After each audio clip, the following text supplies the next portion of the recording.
comes shadow.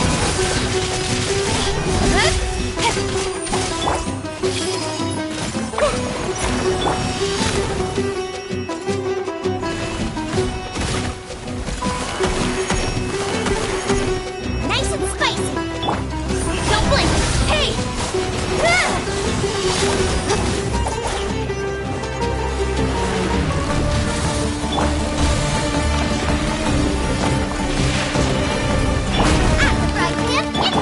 Speed of light! Yeah! Good!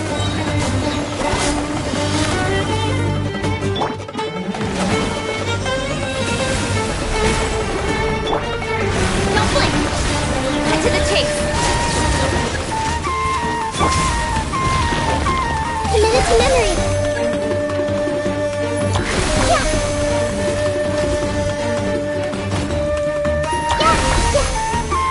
Let's play turn a little.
to memory.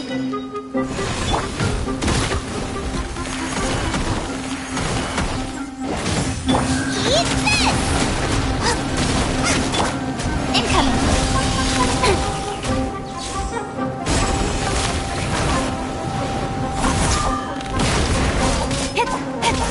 Speed of light.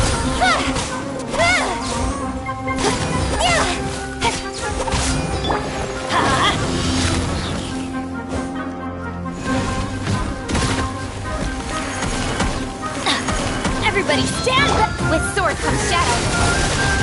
Don't blink! Hey!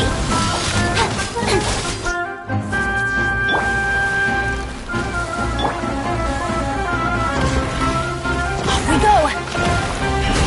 Let's light it up!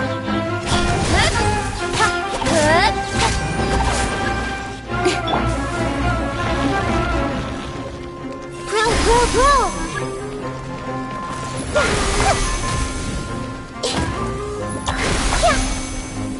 This might hurt a little.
I'm all for work-life balance, but I think this is pushing it.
Nice and spicy!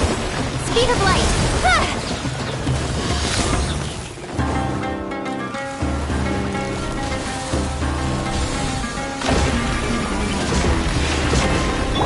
You're toast! Out of the frying pan! Hey! Cut to the chase!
If you're not sure what to do next, how about I take you on a walk?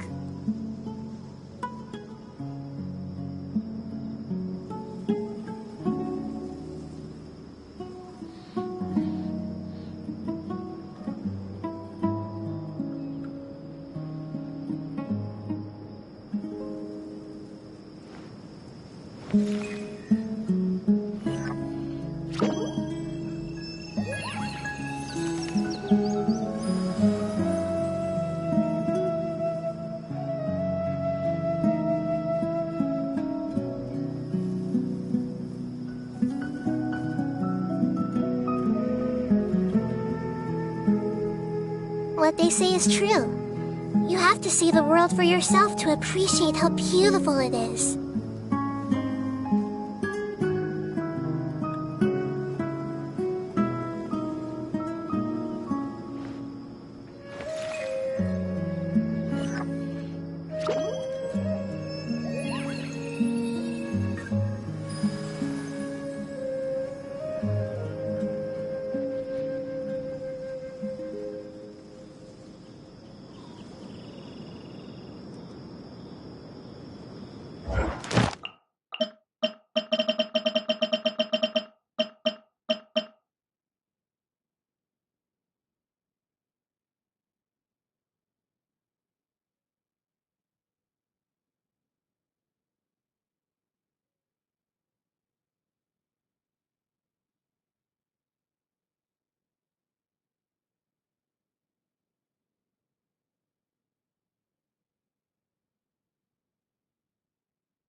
in the morning. Huh? Incoming. Committed to memory.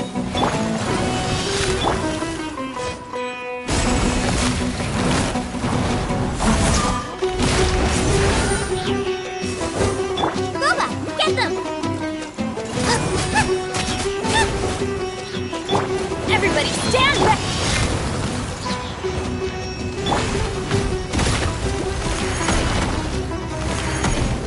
Eat this!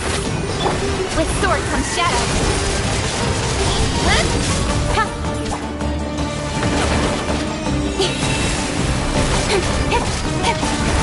Don't blink! This may hurt a little.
Next, how?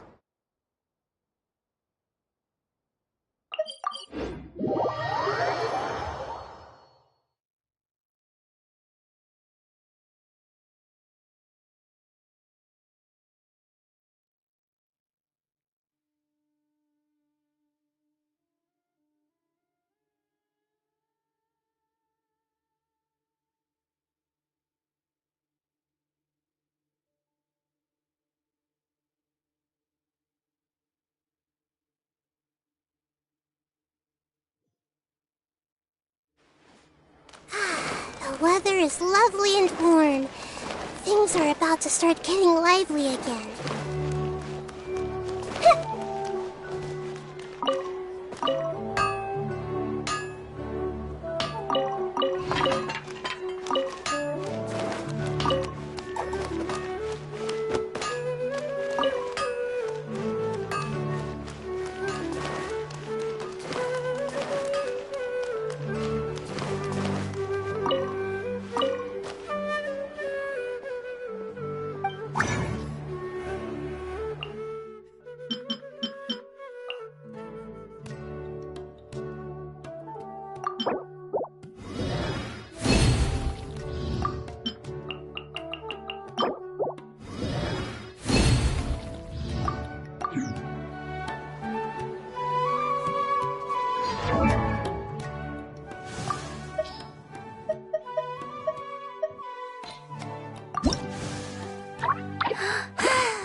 People always say perseverance is a virtue, and I guess I know what they mean now.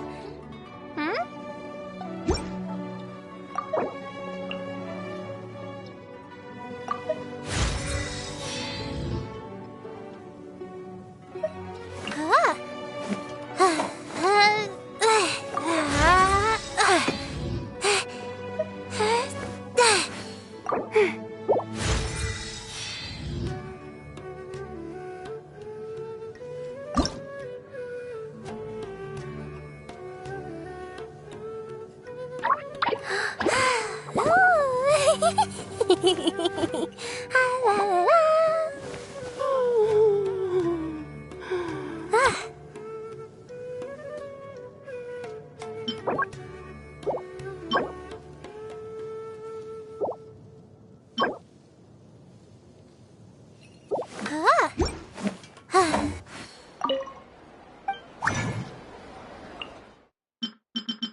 Why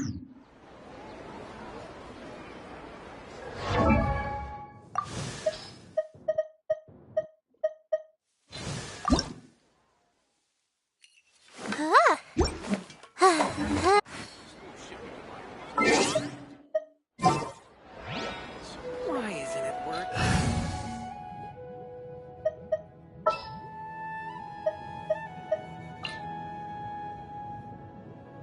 What are my orders?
Even though most of the Academia's restrictions have significantly relaxed, I'm still a bit worried that the Matra might give her trouble. I need to stay here to keep an eye on the situation. Kale, can you head to Sumeru City and find out why she isn't here yet? Does it have to be me? I'd only assign a job this important to someone I trust. Are you not feeling well? Oh no, I'm fine! I've completely recovered. It's just that if I'm going to see her, I think I need to mentally prepare myself first. I know. You'll have a tough time if you go by yourself. If we could... Oh! Hey there! Ah, it's been a while. What a coincidence. I was just thinking about asking you to accompany Kale to Sumeru City. Sorry, that's not what I meant. It's just that this matter concerns research banned by the Academia. Not the sort of thing you'd shout from the rooftops. Also, you happen to know about this situation? There are very few people I can trust to be discreet right now. After giving it much thought, I believe you're the most suitable person for the task. It's complicated, and this isn't the best place to talk about it. We'll fill you in on the details once she arrives. You might have heard about her in Sumeru before. Her name is Faruzan, and she's a very experienced senior researcher. Let's just say that a huge part of Ksharowar's mechanical research over the past 100 years have used her academic discourse and manuscripts as their foundation. She is, but she vanished for 100 years because of a certain incident. She only returned to the academia after being found in the wilderness a few years ago. Because of that, her current personality can be a bit strange, as is her attitude towards Kale. I'm getting a headache just thinking about it. She doesn't have bad intentions, so you don't have to be scared. I'll try. Yes, Ksharawar and Spontamod researchers are often quite prejudiced, so I can't trust them with this matter. However, Faruzan isn't influenced by modern thinking. In our previous correspondence through letters, she indicated that she'd be willing to help. It's already past our arranged meeting time, but she still hasn't shown up. I don't think so. With her personality, it's more likely that she got wrapped up in some sort of trouble. Anyway, can you go with Kale to the academia and check on Faruzan for me? Thank goodness. I was so anxious. I'm counting on you too. Kale, don't push yourself too hard. Just go there and see what's going on. Our task is important, but not that urgent. If Faruzan really is in some trouble, come back and tell me about it. We can always reschedule our meeting. After all, if she's distracted by other things, it'll affect her ability to help us. All right, let's go!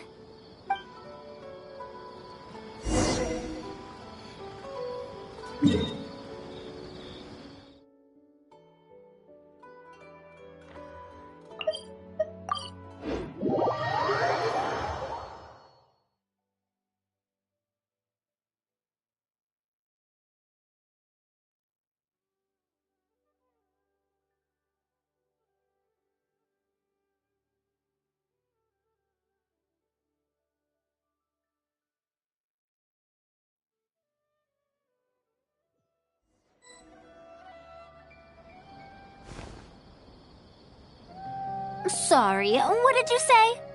Oh, could you repeat yourself? As you know, I'm sure, hearing goes with age. Faruzan, I said that you need to give us an answer. Ah, yes. And did you forget to add madam when you addressed me earlier?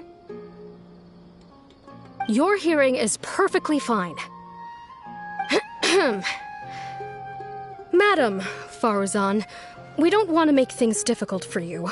However, you haven't been teaching courses or supervising theses these past few years. Isn't this rather problematic as an advisor? Never mind the students, even other advisors are starting to complain. And who, if I may ask, complained? If they have any issue with me, tell them to talk to me themselves rather than waste any of your time.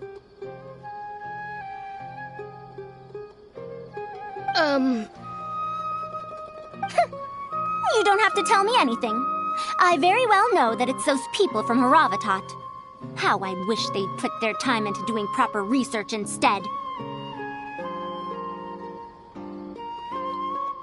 But, Madam Faruzan, it has been a long while since you last made any practical academic contribution yourself. Academic contribution cannot simply be divided between the tangible and the intangible. The issue here, I believe, is that the reviewer doesn't understand the very nature of knowledge itself. In any case, it makes no sense to use a metric like this to evaluate a mentor. Which sage set this rule anyway? I should write a letter of complaint right this instant.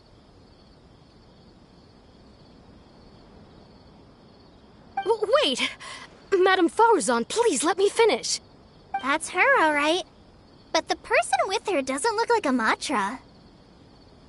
Shh! She hates it when people call her young! Her body apparently stopped aging during the year she was gone, so that's why she looks the same as she did 100 years ago. Okay, I think I'm ready for this. Let's go! Anyway, Akara Crafts and the leader of Ksharawar would like to invite you to collaborate on this project. They're wondering if you'd be interested. Madam Faruzan? Are you listening? Mm-hmm. Ah, Kale!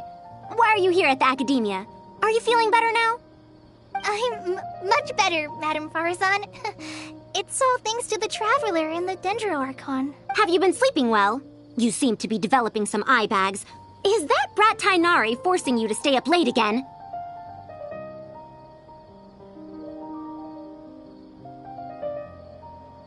No, it's because I'm a slow learner. It's not Master's fault. It's good to be hardworking, but you need to take care of your health. I'll have to give Tainari a right talking to when I see him. I'll also prepare some health supplements for you. There's really no need. Ah, and is the person beside you the legendary Traveler? Oh, I've heard much about you before. In fact, I've been meaning to meet you for a while now. It is thanks to you, after all, that the Academia is finally getting back on its feet. Even Kali's illness is... Ahem.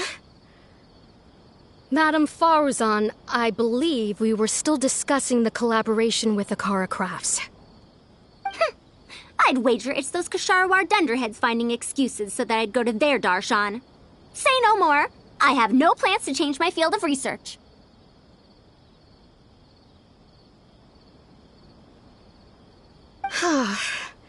If you're this unwilling to participate in the collaborative project, you can also consider teaching a class. It might be difficult to teach a course with topics that only fall within Haravatat's subjects, but we can't delay this anymore. You need to give an answer. You can teach a course or participate in a collaborative project. If you don't do either, it'll be hard for me to persuade the advisors and students who have been complaining.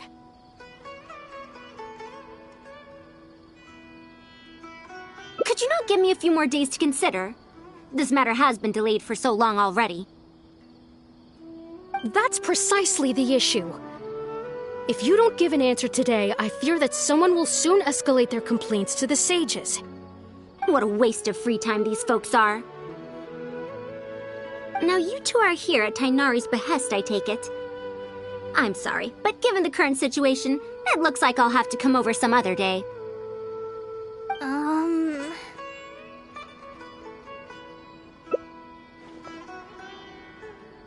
Of course. I shall need some time to think as well.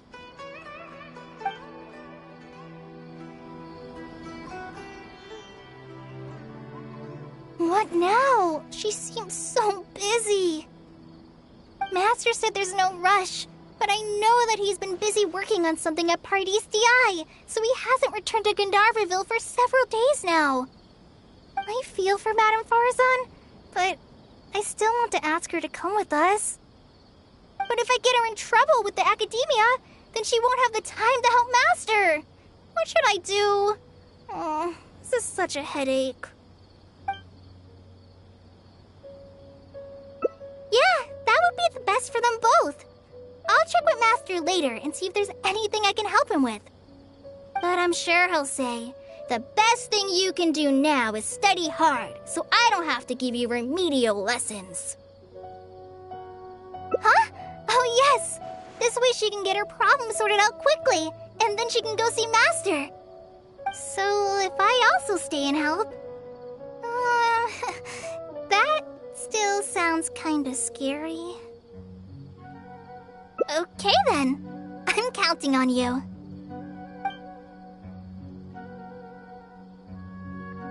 Huh. I have to teach students from Haravatat, or owe Ksharawar a favor. It strikes me that they might be even less happy about such a deal than I am. I think I can sympathize with them. The Traveler said that she can stay and help you.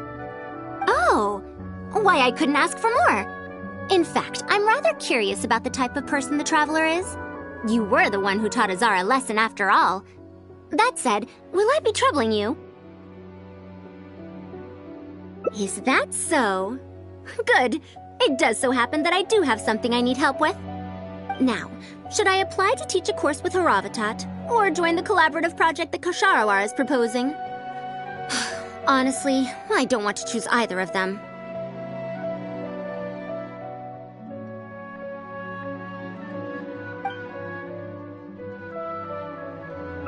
You might have heard of it before. Haravatat is an academic faction that researches languages and runes. 100 years ago, Madame Faruzan was a researcher from that darshan. Now, not was. Still am. Yes, of course. But current Haravatat students can't really, understand her direction of research.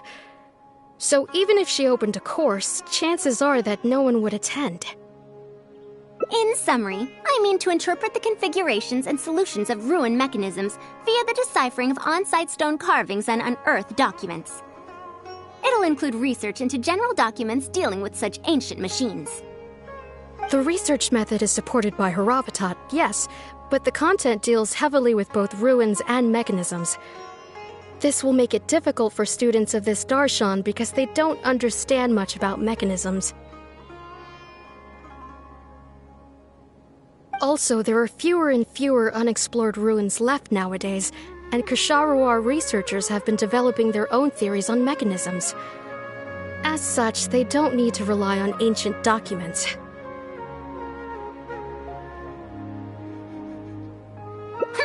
They're far too complacent.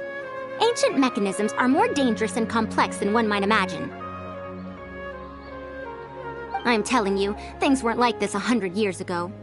All researchers back then were interested in exploring knowledge from a variety of topics.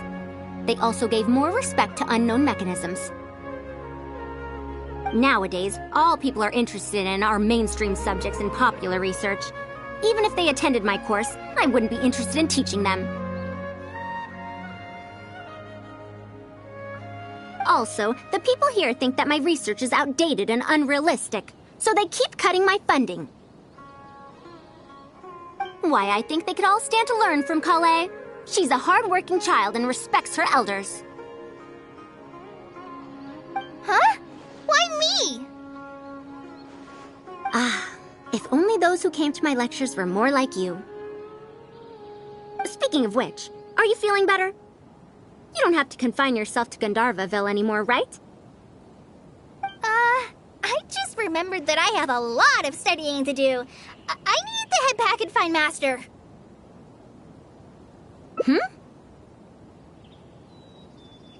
Are you telling me to start a reading course for Kale?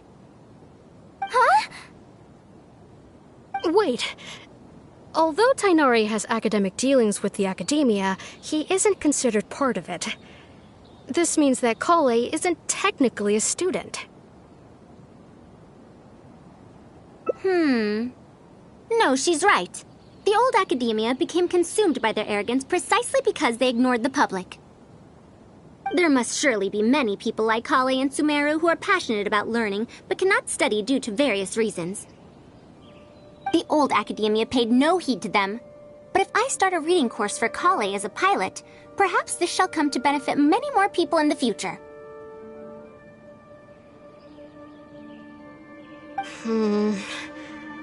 I'll need to go back and ask if this is in accordance with regulations. Oh, save yourself the extra trouble. I'll come with you. If there's any arguments to be had, we shall sweep them aside together. Traveler, Kale, do wait for us a little while outside the academia. I'll be back in just a moment. Wait! Let's catch up with her.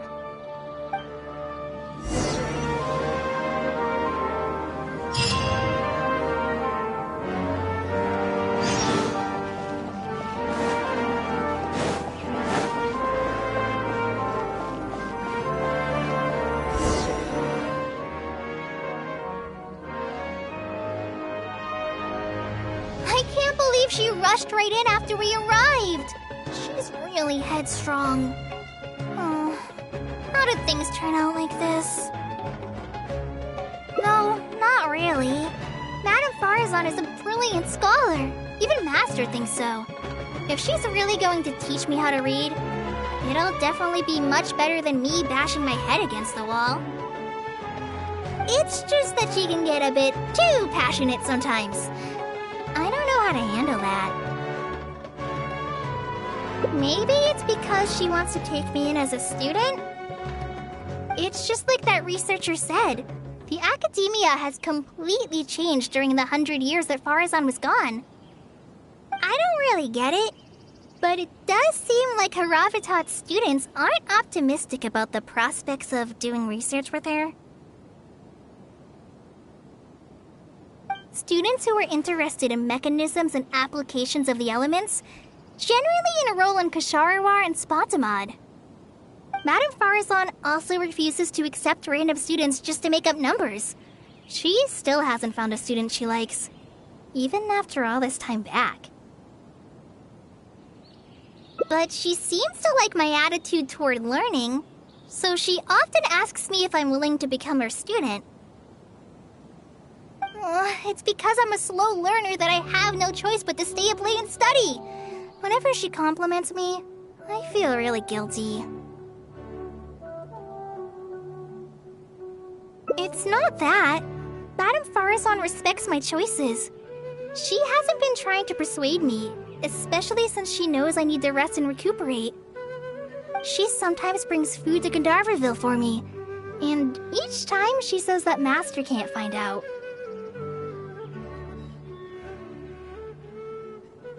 Now that you mention it, it does feel a bit like that.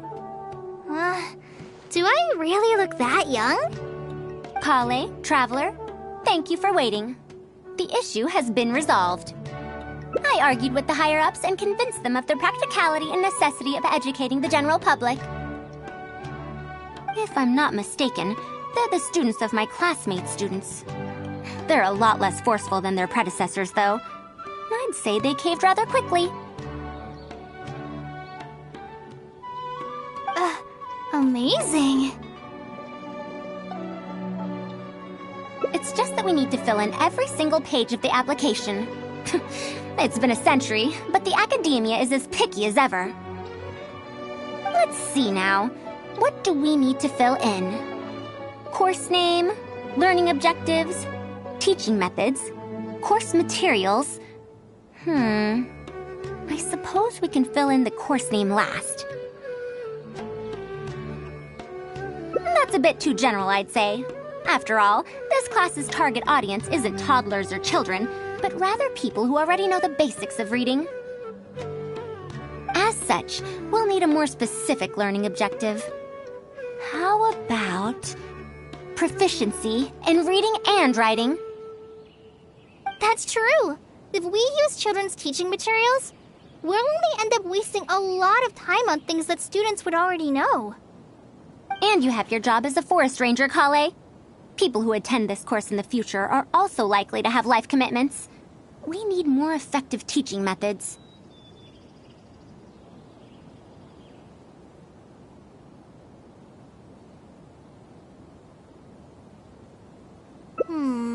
Master always tells me that practice is the best way to learn. That's why I often ask him to help me find simple books to read. It must have been difficult to get books in Sumeru in recent years, no? Tainari really went the extra mile for you. Expanding literacy is a capital notion. Now that the academia is easing restrictions on the circulation of books, there should be more people who have become interested in reading. It's a great time to conduct this course.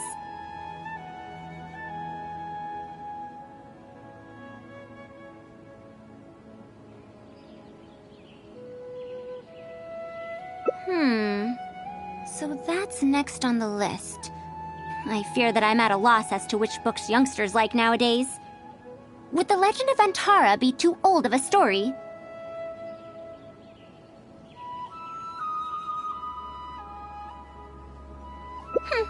Fair. Kale, what have you been reading lately? Me? I've I've been reading light novels from Inazuma.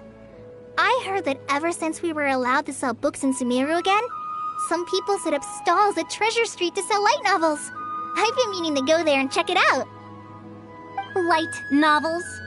This is my first time hearing about such a thing, but I doubt I will procure suitable teaching materials from the House of Dana. Treasure Street it is. Wait for us, Madame Faruzan! You wouldn't think someone as fast as her is over 100. Let's pick up the pace and catch up to her.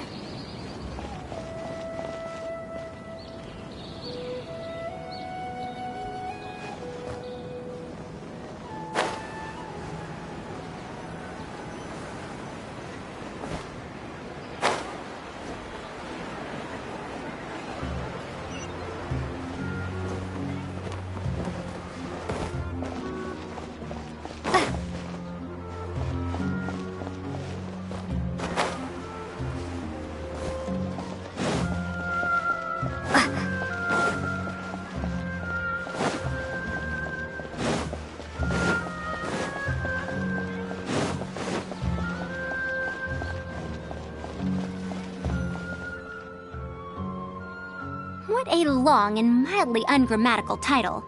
And why is the cover so colorful? Is this your first time seeing a light novel, ma'am? Oh, they're the most popular of books nowadays. Would you like me to recommend something? Fine. One shouldn't judge a book by its cover after all. May we browse through the books here? Of course. Why don't you try this one? It's Outlander Brigade, When the Wind of Death Blew Towards the Blonde Samurai.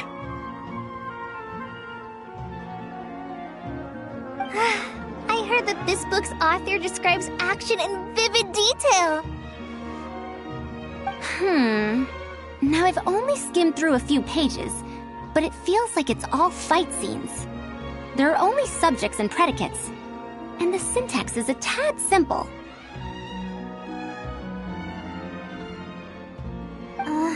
Subjects?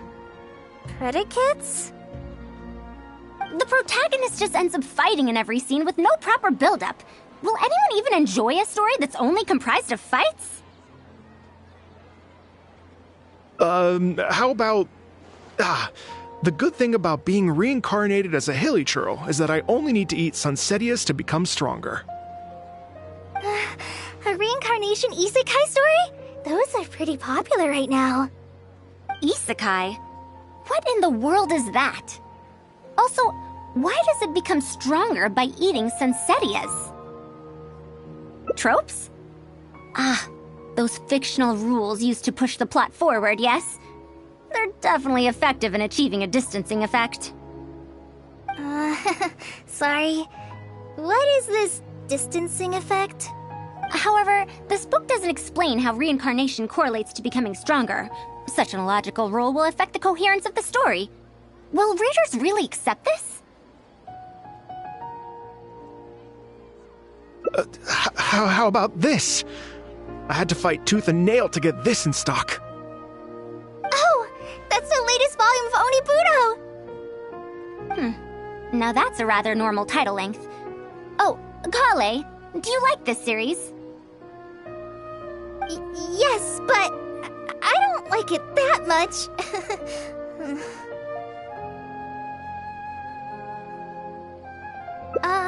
Madam, are you going to use this series as teaching material? Let me see. The dialogue flows quite well, but there are too many phrases here that I don't recognize. Third eye of perception, illusory mirror, and so on. Are these terms that are tied to tropes? I also thought those names were strange when I was reading them.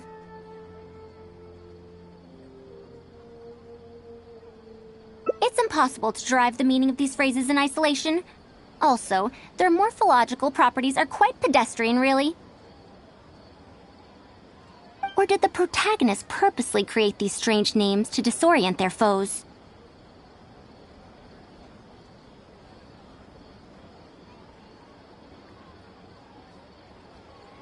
So there's no deeper purpose. It's quite hard to understand stories written these days. You're right. It's such a weird book. But you keep wanting to read the next page.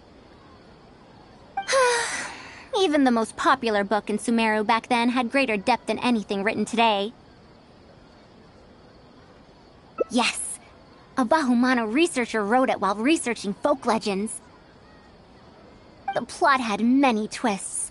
The world building was fantastic, and even the writing could withstand scrutiny. When it was still being published, many people in the academia were reading it. Even the sages back then all described the story as a timeless classic. The series must have concluded after so many years, right? Perhaps it's even more popular now. Is there a book like that in Sumeru? I've never heard of such a thing before. What's the title? It's called Tales of Shariar. Do you sell it here? Tales of Shariar? I don't think I've heard of that before.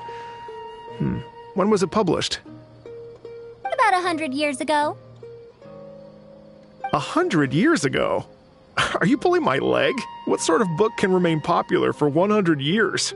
The Legend of Antara is popular to this very day, isn't it? I just heard someone telling it a few days ago in a cafe.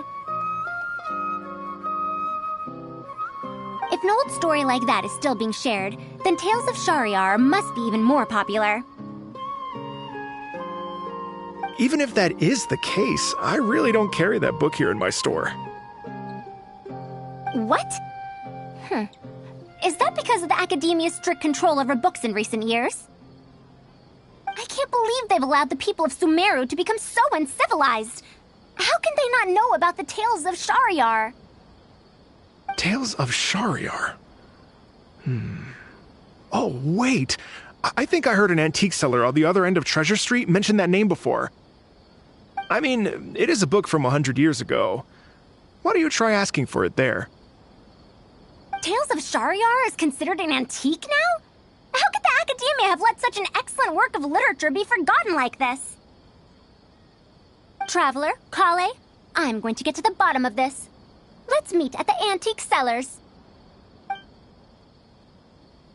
Madam, wait! Oh no, this is bad. You asked me why I'm scared of Madame Faruzan, right? It's not because I don't know how to respond to her kindness. It's because I'm afraid of that ancient language she researches, because I can barely understand any of it. What if she uses ancient texts as teaching material? Even so, what if researchers from 100 years ago like to use ancient languages in their books? We've got to catch up to her!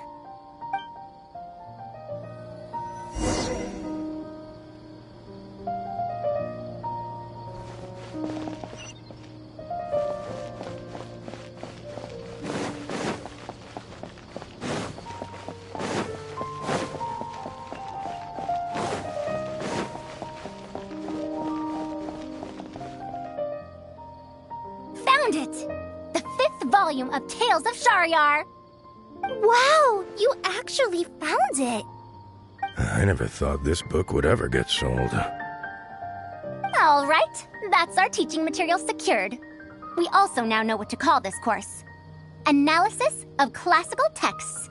After all, this book is definitely worthy of being called a classic. Can I take a look? Luckily the language being used here isn't ancient at all. I can recognize a few words here and there. Huh? But why aren't there pictures in this book? As long as the writing is good, readers won't need any illustrations to imagine the scenes. Worry not. I shall thoroughly explain the difficult sections. You'll like this book. I know it. After all this time, I wonder if Aaliyah and Aziz ended up together. And, sir, do you have the subsequent volumes of this series? I don't think so. Is that so? And here I thought I could finally read the ending. Never mind. I'll keep searching for the later volumes myself. If I'm to use it as a teaching material, it's better to start earlier in the series. where are the first 4 volumes? Why aren't they all together? I don't have those either. Actually, this is the only volume I have. Is this series really that popular? No. It's not popular at all. Rather, there's absolutely no demand for it. No demand? Impossible! Back then, I'd come across at least 3 groups of people talking about it during a single stroll at the academia. Seriously? No one told me that this book was anything special when I first got it. Where did you get this from? Can you still contact the seller? I'm afraid not. This book was sold together with a whole bunch of antique furniture. I didn't even notice it initially. Otherwise, the Matra would have come knocking. Wait, is this book actually worth a lot? It can't be, right? That's impossible. No matter how strict the academia was, there's no way Tales of Shahryar could have fallen into such a state. I do remember a passerby skimming through the book a few days ago. However, he simply sighed and left. He sighed? Why would he react like that? Given the quality of Tales of Shahryar, he should have been entranced after a single glance. I'm sorry. Traveler, Kale, please give me a moment. I'd like to look through this book first.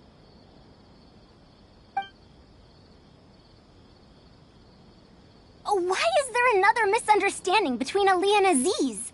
Also, why is there no mention of the Desert Gem at all? And a new character is introduced with no foreshadowing at all? Also, what are all these new names and terms? Is this really the Tales of Shahryar I know?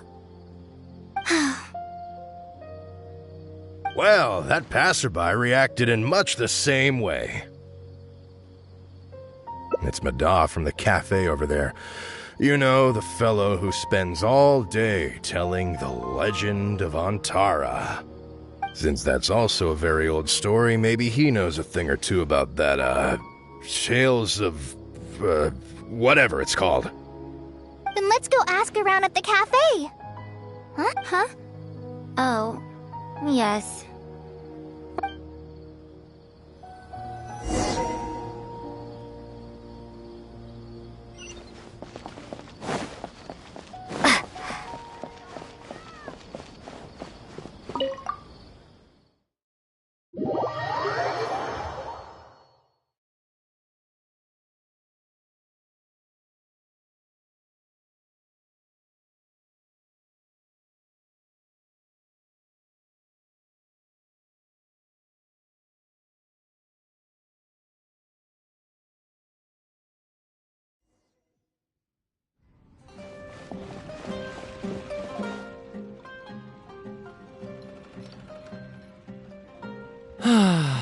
Another day, another empty room.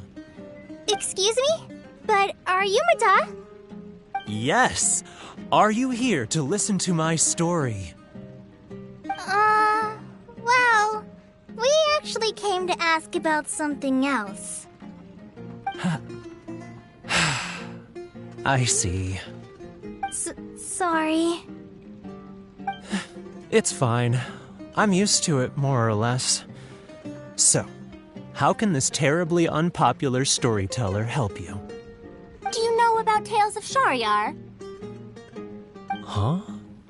Tales of Shahryar? Why, I can barely remember the last time anyone talked about it. My master always talked about how incredibly popular that book used to be.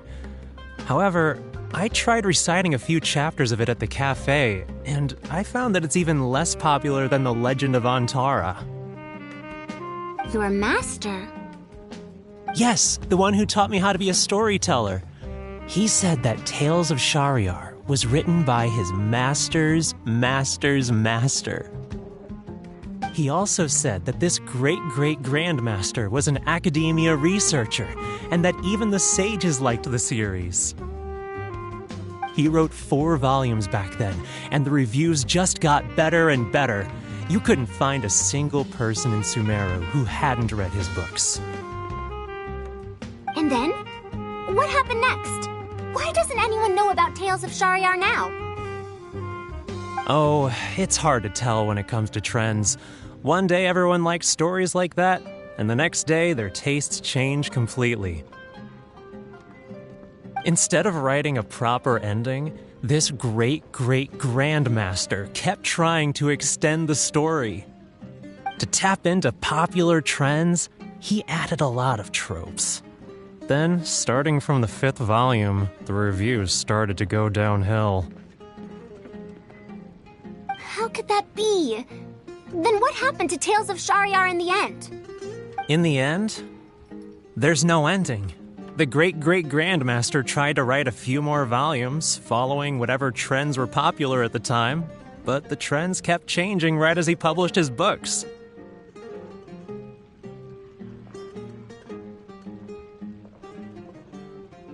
He got so infuriated that he stopped writing altogether and focused on his research instead. What? So there's no ending? The readers didn't care?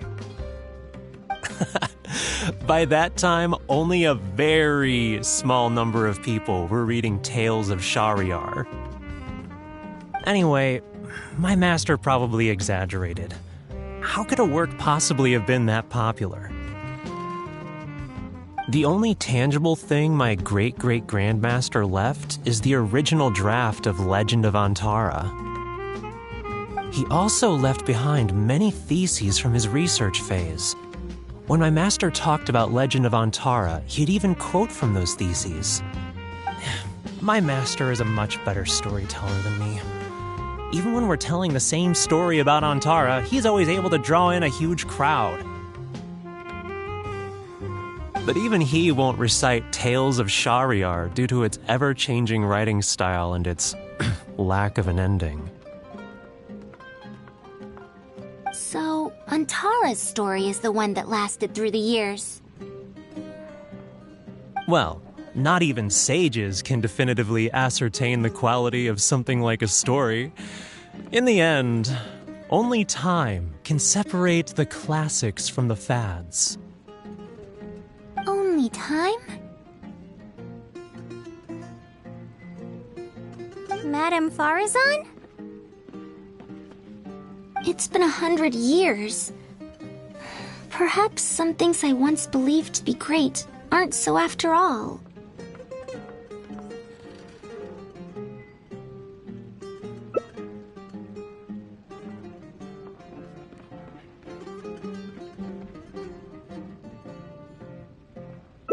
Yeah! Master helped me find a lot of famous books at first, but in the end, I realized that I couldn't get into them. No matter how good those stories are, I can't improve my skills if I can't bring myself to read them in the first place. I think the best books for me are the ones I like. Huh. And that is true. Readers' interests and trends of a time are not things that are so easily predicted. What was popular 100 years ago could be completely forgotten in modern times. And yet, 100 years, as far as history is concerned, is but a blink of an eye. If Tales of Shahryar hadn't chased after trends and instead stuck to its original style from start to finish, it might have stood some chance of gaining renewed popularity. No, even if that didn't happen, at least it would be a work that was true to itself. Huh? Our conversation just got a lot more serious. I don't really get what you're talking about, but it does sound sensible. Looks like I also have to hang in there and tell Antara's story well. How unseemly. I almost got carried away because of a single book. Well then, we should get back to the matter of our teaching material. It looks like we can't use Tales of Shahryar now. No, it's much too old. Kale, you found a book that you liked at the bookstall, yes? Yes, but I don't really... Then we'll use that book as our teaching material. Now that I think about it, using a book that you like is the most suitable choice for teaching you how to read. As for the academia, as long as we come up with an appropriate course name, we should be able to get away with this.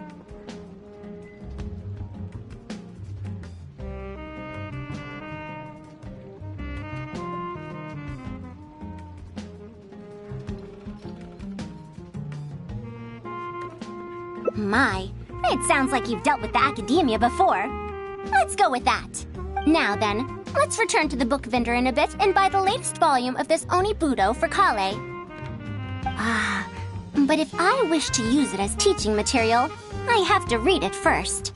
Huh? Speaking of which, other than third eye of perception and illusory mirror, I also espy some unfamiliar phrases from the reader's messages at the back of the book. Such things as, even if it reminds me of my dark history, I still can't help but be drawn in by the story. And the author has written all the things that I only dare whisper into a tree hollow. Why do people use dark history to refer to awkward or embarrassing memories? Is this some slang that was invented in the last century?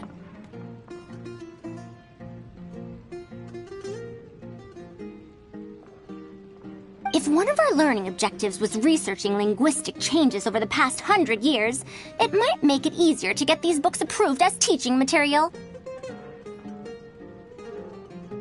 Oh, I can tell you what that's all about.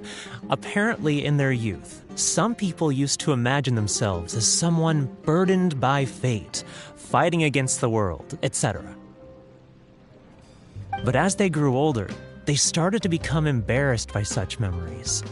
Some would write those fantasies into novels, while others would entrust such tales to tree hollows. Mata? You know, I suddenly have the urge to hear a story about Antara. Huh? Why so suddenly?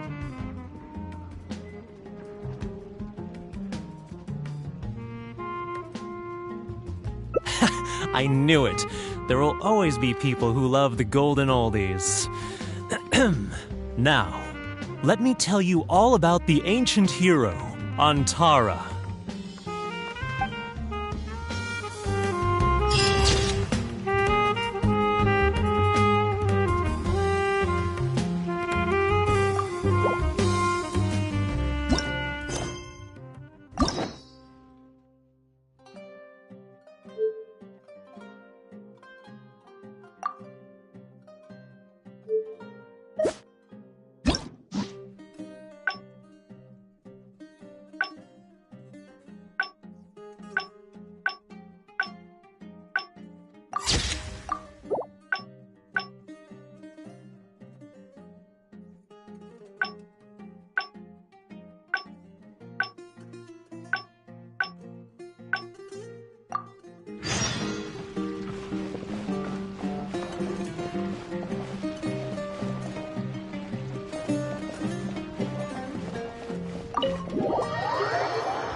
What now? She seems so busy. Master said there's no rush. I feel for Madam, but if I get her in trouble...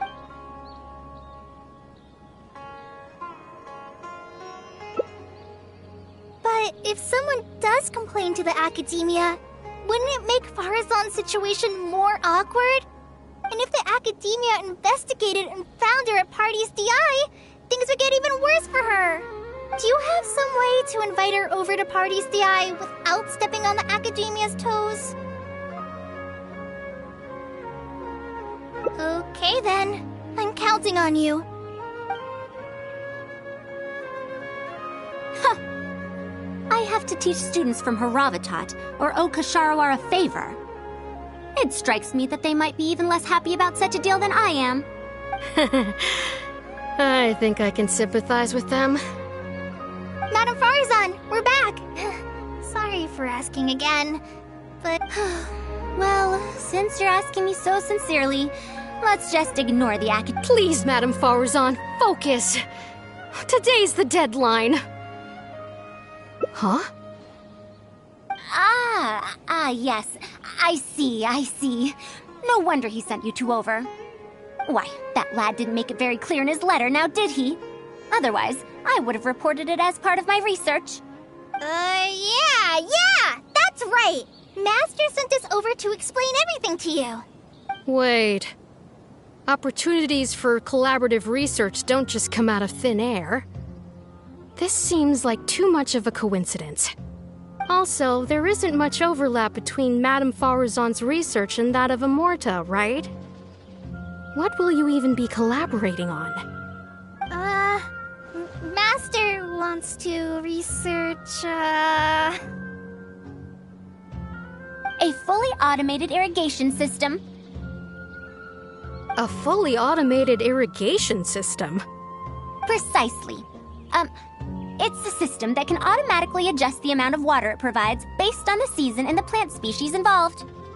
I saw a similar mechanism while exploring a rune in the rainforest.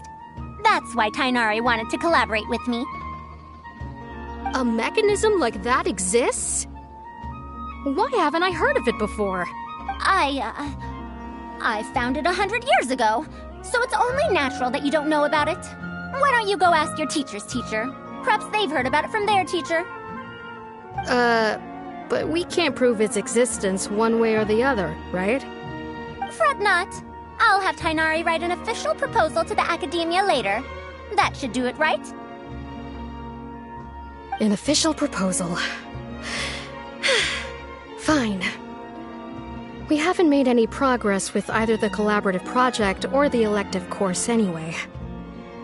I'll go inform my superiors now. Please do take care of the paperwork as soon as possible. Don't delay this any longer. Sure. I'll be sure to needle him until he gets it done.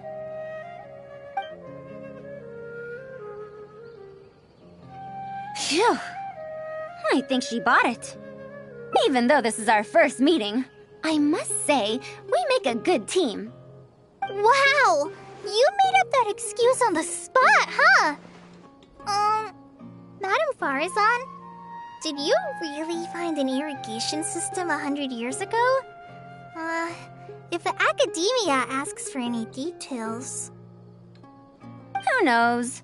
It's been 100 years, so it wouldn't be too surprising if I've forgotten a few details, no? Huh? Then how will we explain things to them? I'll let Tainari worry about whatever documents we might need to send to the academia. If I'm right, the request he has in store for me won't be any simpler than the academia nonsense.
don't have to shout. I can hear you. Well, you got here much faster than I expected. I thought you'd have a lot more business to take care of. Thanks to the Traveler, I was able to, pawn off various problems of mine onto others. Onto others? What does that mean? We can discuss that later. You're looking for me because of the thing you mentioned in the letter, right? That's right. Please, follow me.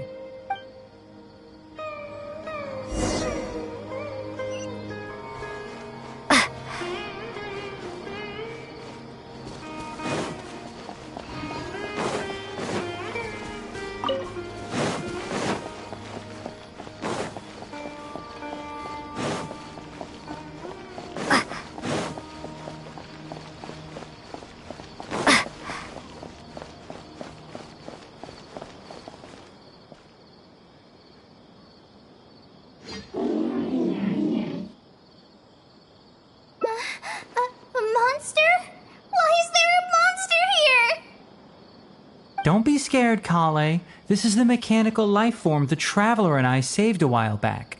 Its name is Karkata. It's the final work of a late junior of mine. You mean Abatui? He must have been a genius to create one of such polish all by himself. It's uncommon that a Spontamod researcher is able to create such an intricate machine. If he were still around, we could probably chat the day away.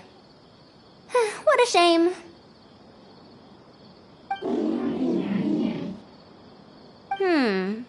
Something seems wrong here. Have you been maintaining it? Mechanical life forms are much more fragile than they look. Is Karkata sick? Karkata has been lying down like this since a few days ago. It could be an old malfunction acting up again. I've taken a few courses conducted by Spontamod before, so I've managed to perform some passable repairs on Karkata's energy supply module. However, it seems the issue this time is with its transmission. My knowledge can only prevent its condition from deteriorating any further, but Madame Faruzan, you should be able to find a way to repair it. Not necessarily. Mechanical life forms are created using techniques from alchemy, elemental science, and more. There are multiple modules here that influence each other.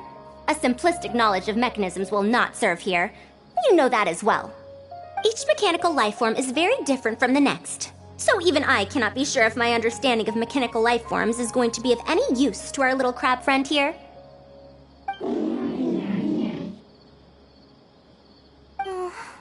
Karkata. Can you all go outside for a minute? I need a bit of space. Before I do a thorough check, everything we've just said is but conjecture. All right. We're counting on you, Madame Faruzan.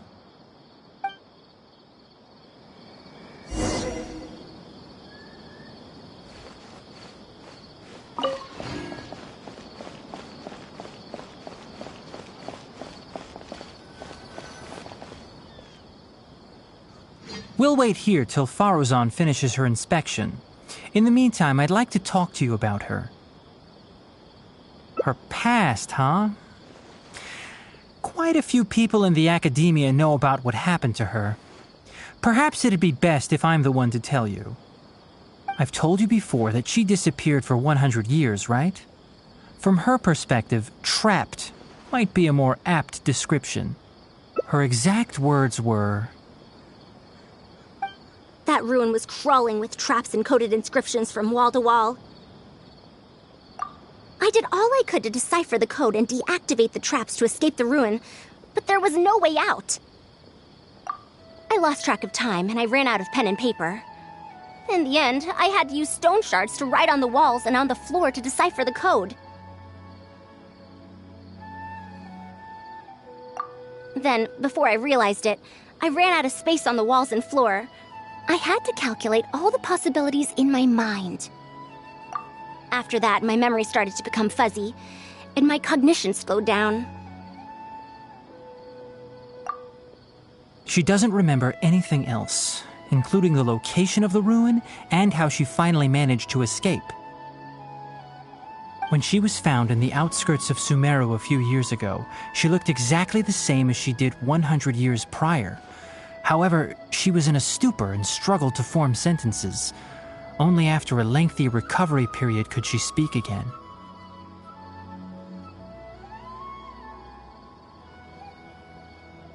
The Academia speculates that she must have gotten trapped in an unknown ruin while researching machines a century ago.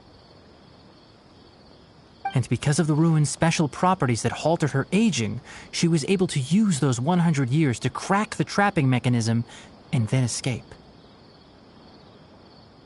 Though she had finally broken free, 100 years had passed.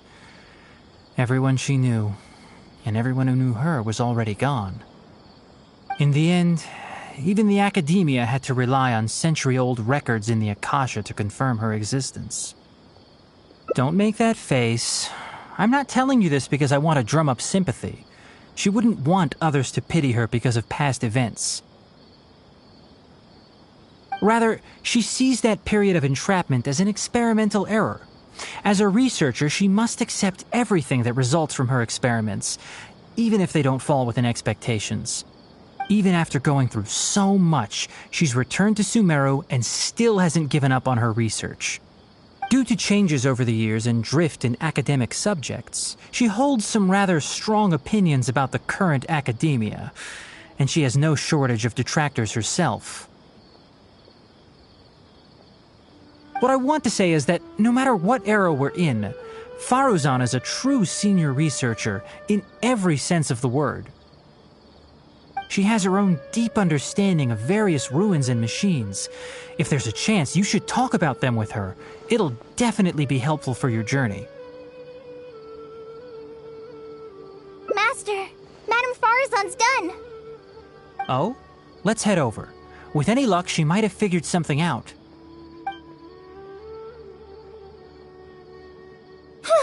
I never thought that I'd encounter a restitution module once again after 100 years. Abatui really installed quite a few impressive things on this. If my guess is correct. Precedents before, right? Such as collecting parts to repair itself, for instance? It used them for something else, but as far as its design goes, it does have a function like that. I knew it. If I'm not wrong, Carcata's issue lies with its restitution module. Abatui's modified this module extensively, but the core parts and design philosophy are very similar to the principles as I know them. They are all based on principles learned from the ruins. The creators of the ruins machine once tried to create a perpetual mechanism that could replace life or even surpass it. The restitution module is the result of one of their countless attempts. It replicates the behavior of living things to achieve a self-repair function. However, the energy required in maintenance of the module became an issue. Energy consumption? Maintenance?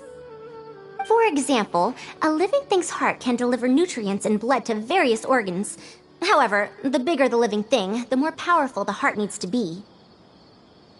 Once the heart is damaged, it'll be hard for that living thing to heal itself, and even the function of other organs can be affected. Thus, the attempt wasn't widely adopted. Even 100 years ago, I'd only seen it once before. Oh dear, this is going to be a problem. Based on my current research, I'll need to swap out the damaged parts in the restitution module to repair Carcata. But like I just said, the module is rare, even by the standards of ancient machines. Not only that, but there is very little related research documentation available. Finding suitable parts would be like trying to find a single gear in the vast desert, to say nothing of the difficulty in making those parts from scratch. One can only wonder where Abatui found the original parts. I might have an idea. Abatui was, for a time, quite passionate about excavating the Great Red Sand. This was when he had just gotten expelled from the Academia. You mean to say he found a restitution module in the desert? Oh, that is indeed possible. But the desert's huge! How are we supposed to find the parts that Carcata needs? According to the Academia's records, no similar parts have been found in the Great Red Sand over the past 100 years. If we want to try our luck, we'll have to explore ruins that have never been explored before. I do know that a Vahumana researcher formed an expedition team after the sandstorms and earthquakes subsided. They are now exploring areas of the desert that used to be difficult to access.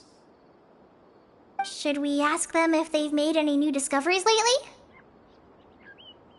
The chances are slim, but it's at least more effective than running around like headless chickens. His name is Raid. I think he's stationed at the northeast part of the Hypostyle Desert. Let's go look for him once Carcata settles down. Oh, you and Kale should probably stay. Carcata's condition may be stable, but it would still be better if some of us stay to look after it. Besides, you still need to take care of the trouble that the Academia left for me. Trouble from the Academia? I thought you said you pawned it off to someone else. Wait, don't tell me. I'll let Kale fill you in on the details. I look forward to seeing your work, Tainari.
What is this?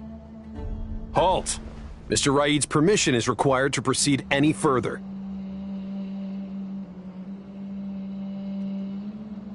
That still won't do. Mr. Raid told us to keep people away from the ruins so they don't damage the site. Damage the site? I've excavated more ruins than you've visited restaurants. Which batch of students is Raid from? I want to see him right now. He isn't at the campsite now. You should all leave. Only he can give you permission to enter. What a stubborn guy.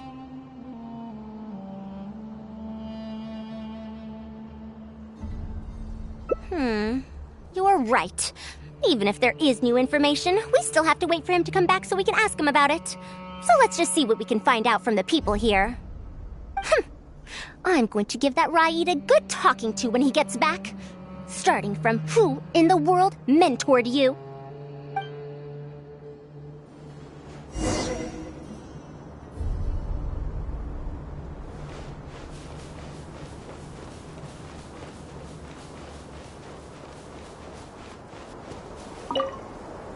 The ruins?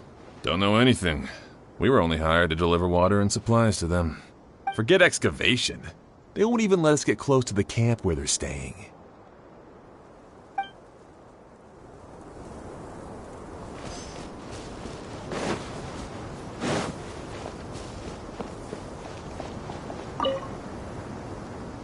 This area used to be ravaged by frequent sandstorms, but it's been calm lately for some reason. They say that this was done by a single traveler? But seriously, is such a thing even humanly possible?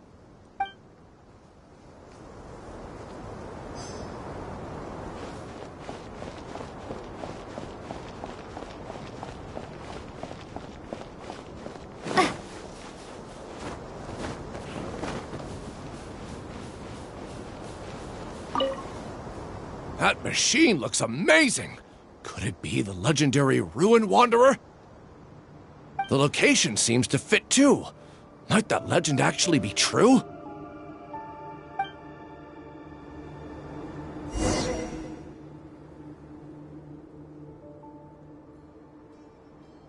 Well, I found out everything I could. Is there anything that stands out to you?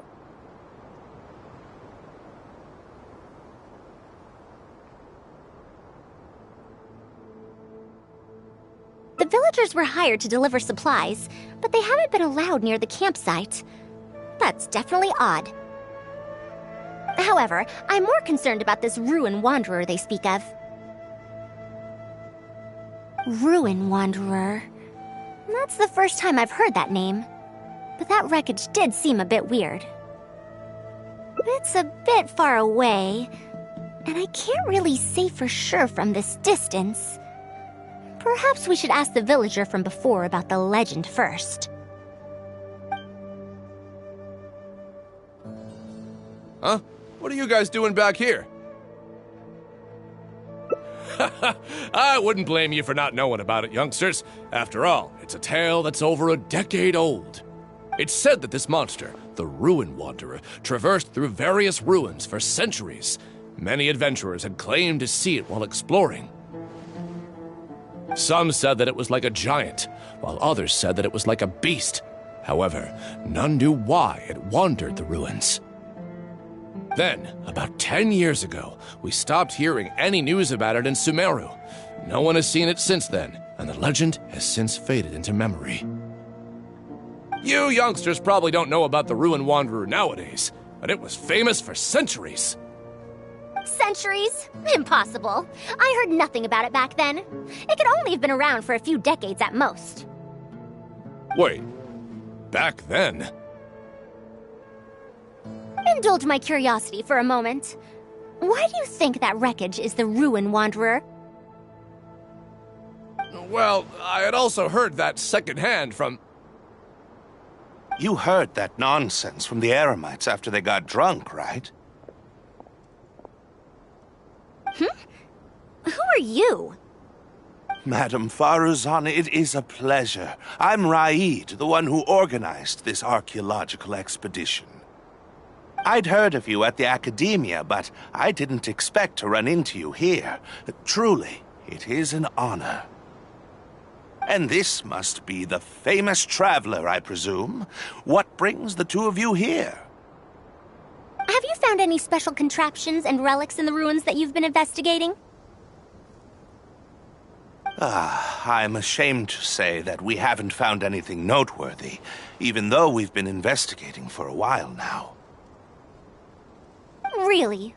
That Ruin Wanderer isn't noteworthy to you? I'm afraid those are mere rumors. Really, I sometimes wish that those people would put as much effort into their work as they do into gossiping. You're right, sir. I'll get back to work now. The wise do not buy into rumors, so it is said. I believe that you too, Madam Faruzan, do not put any stock into such baseless talk. It is also said that real knowledge shall come from practice. I can help you research the excavated relics and see if I can find out anything new about them. You can take credit for any new discoveries. I believe this offer to be sufficiently attractive. In truth, I could ask for nothing better than your help with our research. However, you two must be tired after a long journey. I'd feel bad if I set you to work immediately. It's getting late and my subordinates and I are heading back to the camp to rest. Why don't you find a place to spend the night first? We can continue our discussion tomorrow.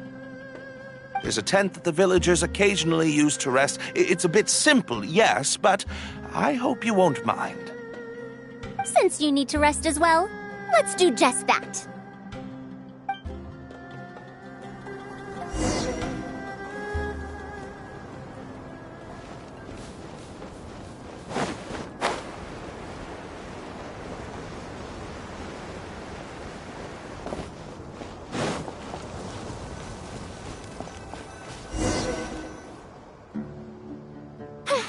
This is quite far away. Are they trying to prevent the villagers from eavesdropping on them? This suits us just fine, though. This way, they won't overhear our conversations either. Now, I have my suspicions about this archaeological expedition team and that machine wreckage. I only caught a quick glimpse, and it was from a distance. But based on the condition of the armor and joints, it didn't seem like something that had been lying around for centuries. At most, I'd estimate that it only stopped moving about a dozen years ago. Yes, the timing coincides with the spreading of the legend. Now, assuming that it really is the Ruin Wanderer, how do you suppose it was able to maintain a relatively good condition despite high-intensity operation over the course of several decades? That's right. Technically speaking, the module shouldn't be able to move such a large machine chassis. However, I'm basing my knowledge on the mechanical life forms I've seen before.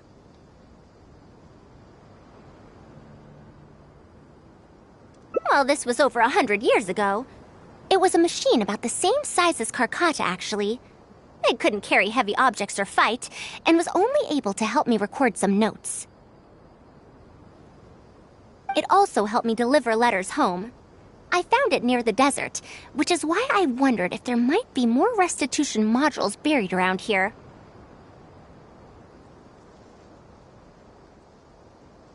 Honestly, people in ancient times might have already solved the problem of providing enough power for all I know. I'll need to research this properly. Had I confronted Raid right there and then, he would have said that he couldn't tell that the machine was special. Then he'd just hand it over to the Academia obediently, and he'd get away scot-free. If the wreckage were to be handed to the Academia, it'd be much tougher for us to do research on it or get spare parts for Carcata.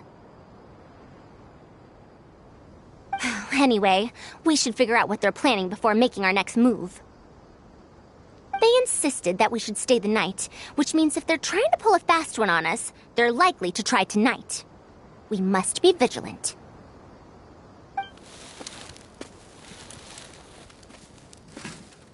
Are those sounds coming from the excavation site?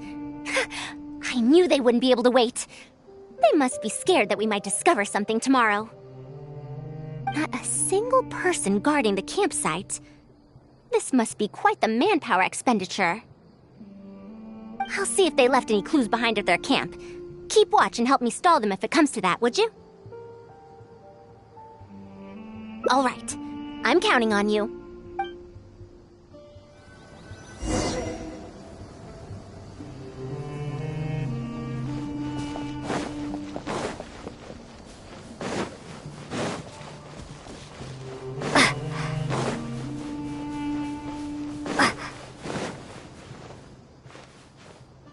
Why isn't the tent here yet? We need to switch it out tonight. It's still on the way. I'm afraid this is the first time we're delivering such a huge one. You good-for-nothings are just a load of trouble, aren't you? We wouldn't have to deal with these interlopers if you had kept those lips of yours from flapping.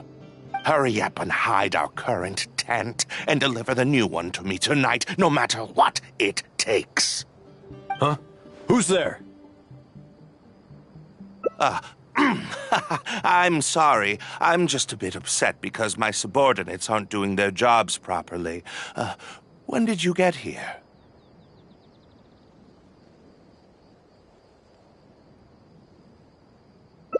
It's nothing. Just a tent. We didn't pack up all our tents from the last campsite. Some of them, along with a few people, have been left there.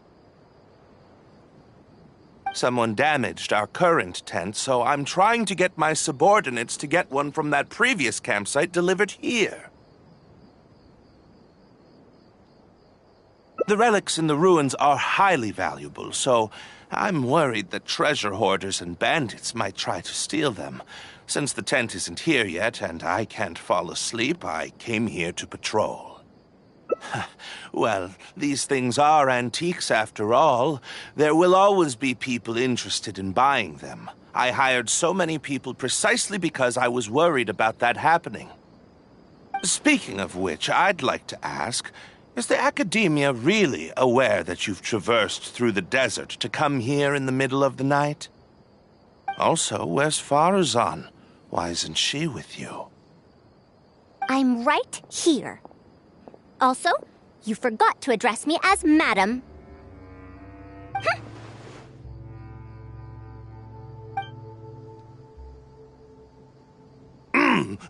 Sorry, Madam Faruzan. You were all making so much noise that I couldn't sleep, which is why I got the Traveler to find out what was going on. But for some reason, that one task took forever, so I came to check in on the situation.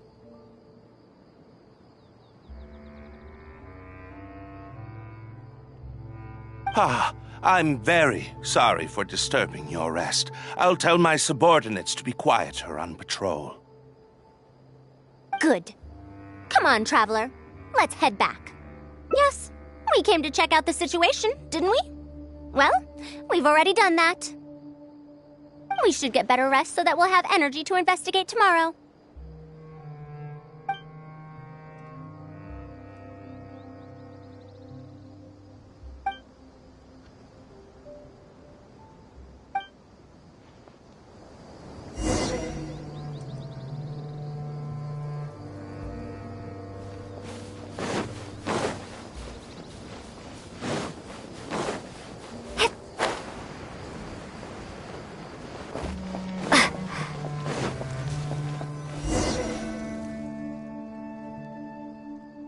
Thanks for dealing with them.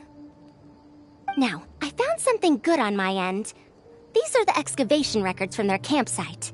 According to them, the ruins have been raided before, with numerous traps and contraptions having already been triggered.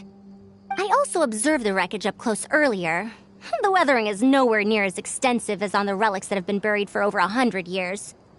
There's no doubt that the wreckage and the ruins don't belong to the same era. Instead, it must have wandered into the ruins about a dozen years ago. It could have fallen into a trap or encountered a glitch within the ruins, remaining stationary like that until it was discovered recently. However, I still don't know why they'd want to hide it. I have no doubt that the researcher could definitely reach the same conclusion I did. The last few pages of the excavation records are written in code, which I still need time to decipher. The answer may lie within those pages. It's just wordplay. And if anything, that's my wheelhouse.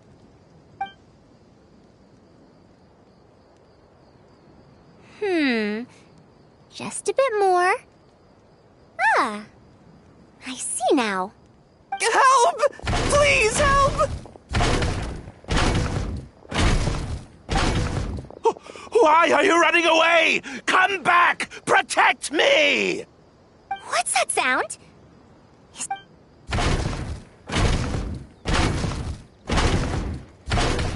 The Ruin Wanderer? Reactivated? That's impossible! Is this the work of some kind of hidden mechanism? Never mind. We have to focus on saving lives first. I'll cover them. You go stall the Ruin Wanderer.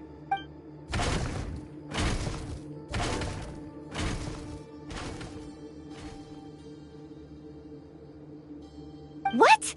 It ignored the Traveler? Why is it chasing after us? What could have caused it to reactivate? And to give chase?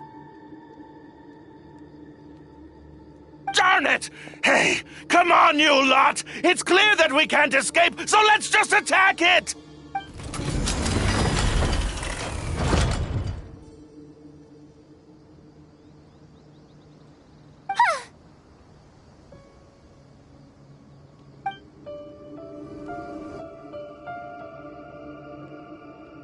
It stopped? Hey, you guys, get up there and tell me what's going on! But what if it suddenly moves? You good-for-nothings! Why is everyone I hired so useless? Move! I'll do it myself. Looks like this thing's parts can't handle the load of functioning anymore after years of disrepair. When it first reactivated, I was wondering if it'd be as amazing as the legends had pegged it to be. I didn't expect it to be so much weaker than it looks. How disappointing. Disappointing, you say? Now, is that because you won't be able to sell it for much? Faruzan, you may be my senior as an academia researcher, but that doesn't mean you get to slander me. You wrote these excavation records, did you not? Or perhaps calling it a ledger might jog your memory a bit better. I don't recognize that thing. January 3rd, excavated 5 tents. January 5th, 3 tents sold. January 10th, 1 special tent pre-sold. It must quickly be switched out with an old tent. You're supposed to be an archaeological expedition team, and yet here you are, secretly selling the relics and profiting from it. When you believed that you had found the wreckage of the Ruin Wanderer, you tried to switch in wreckage that you had excavated previously to pull the wool over the Academia's eyes. After all, there would probably be many wealthy buyers interested in purchasing the legendary Ruin Wanderer in the black market, yes? And then we arrived just before you could finish your work. That forced you to speed up your plan, and you tried to complete the switch overnight before I could investigate the wreckage. In your haste, however, you accidentally activated the Ruin Wanderer instead. Did I get that all right? I don't know what you're talking about. You lack the curiosity befitting a man of knowledge, nor do you have respect for mechanical life forms. You're not fit to be a researcher. Ridiculous. Curiosity? Respect? I'm not here to hear you preach. Hey, we're leaving. Mr. Aid! Behind you?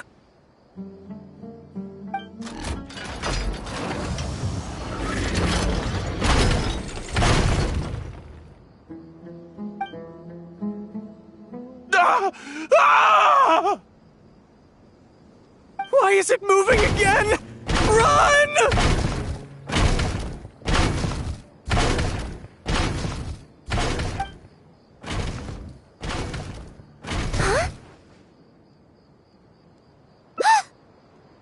Some said that it was like a giant, while others said that it was like a beast. However, none knew why it wandered the ruins. Technically speaking, the module shouldn't be able to move such a large machine chassis. However, I'm basing my knowledge on the mechanical life forms I've seen before. Centuries? Impossible. I heard nothing about it back then. It could only have been around for a few decades at most. Why is it chasing after us? So you've been looking for me this whole time?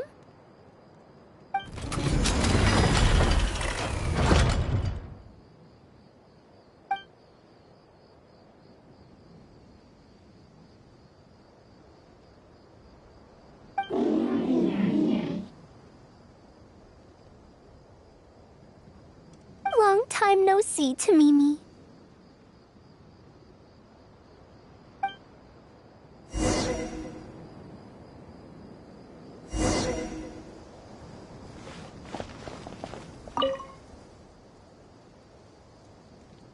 Dear Faruzan, I hope you're doing well.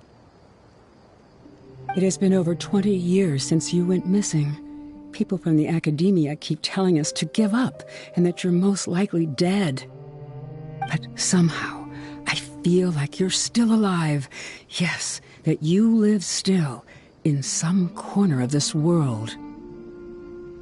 You've always been persistent, able to shine no matter what situation you face. I believe that this persistence serves you well in surviving and finding your way home. Unfortunately, I likely won't be able to welcome you home when you do. I don't have much time left, and my reflexes have slowed. Others keep telling me to stop exploring ruins. Only Tamimi is still the same as before, always running off to places which you've been to. Your teacher and friends came up with an idea to remodel Tamimi so it can search for you in our place. You didn't like coming home back then and would always get Tamimi to send a letter back. Now we're leaving a letter with Tamimi. I wonder if it'll ever be delivered to you. I don't know the answer to that question, but if you ever read this letter, I hope it'll be when you've already found your way home. I regret not being able to say this to you myself, but I'll still feel sincerely happy for you, my dear daughter. Welcome home, Faruzan.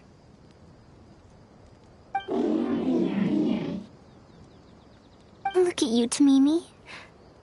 You've changed so much after all these years. Thank you for waiting for me all this time. I've safely received the letters. Your work is done now.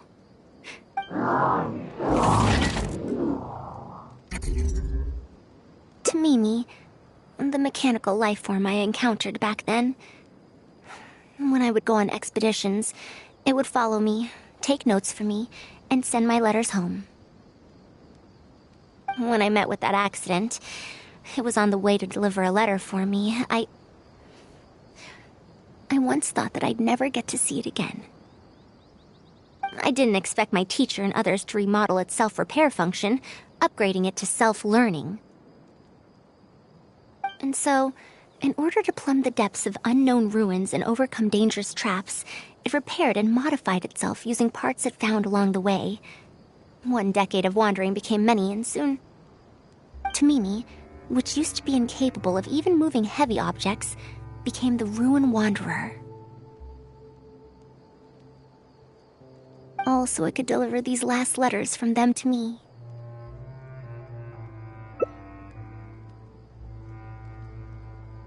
The strain to support such a huge body must have turned out to be too much for your heart, right?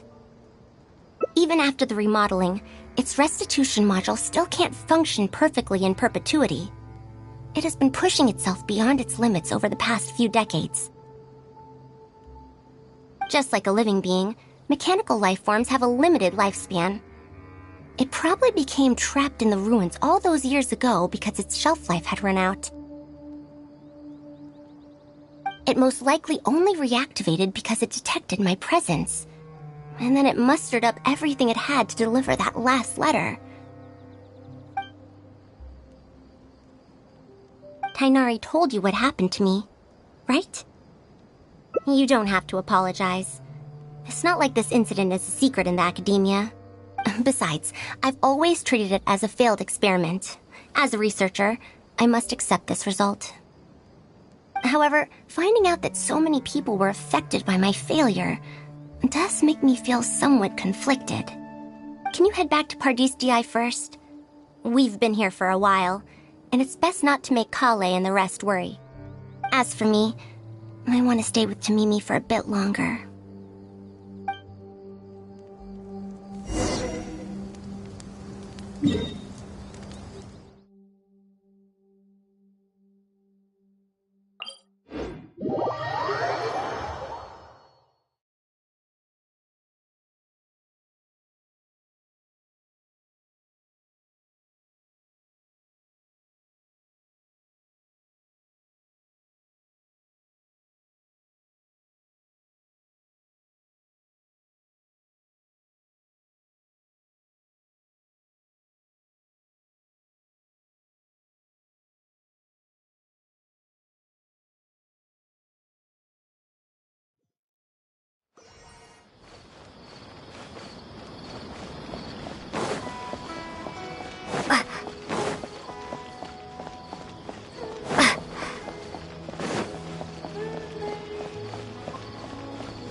How was your journey through the desert? Wait, where's Madame Faruzan?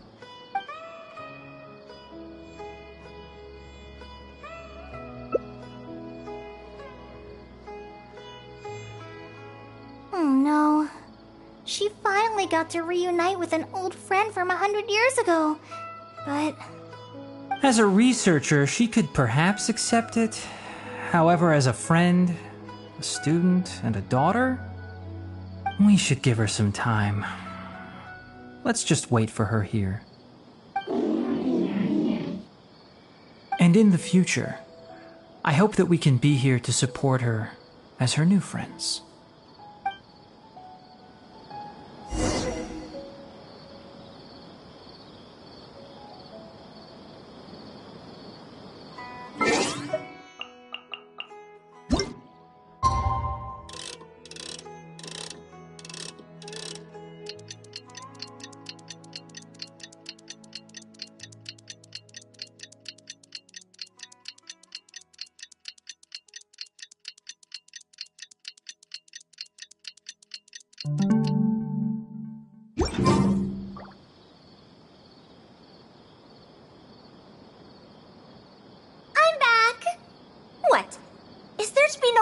Party.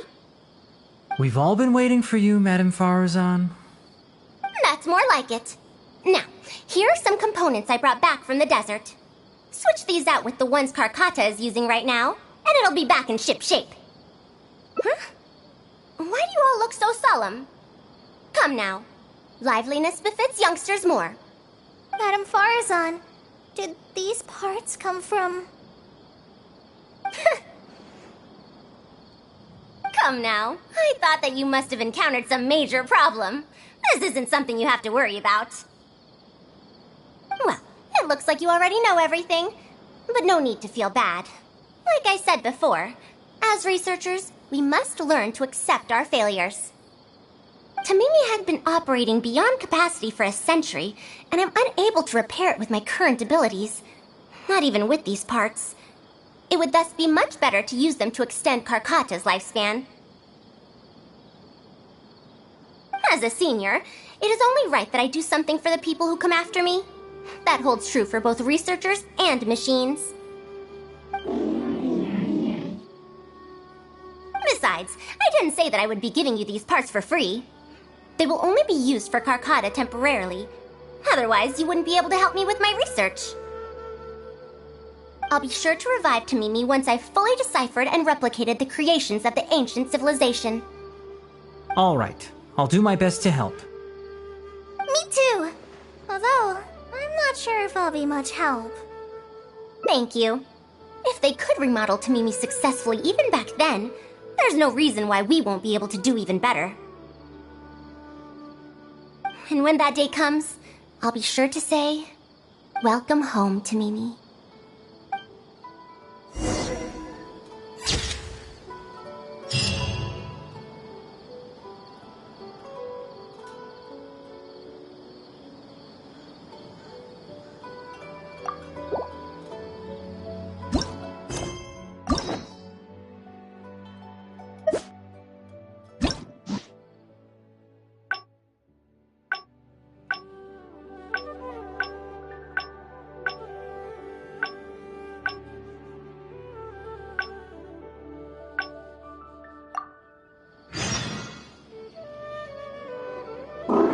You're back! How was your journey?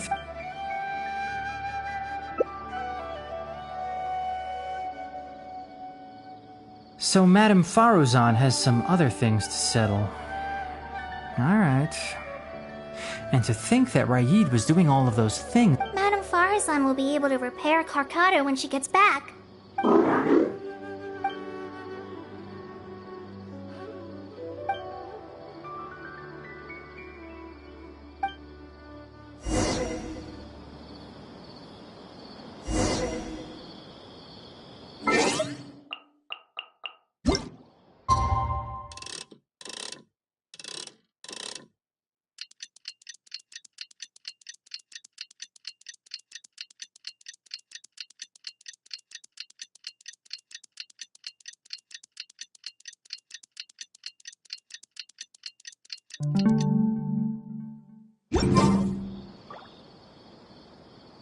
I'm back!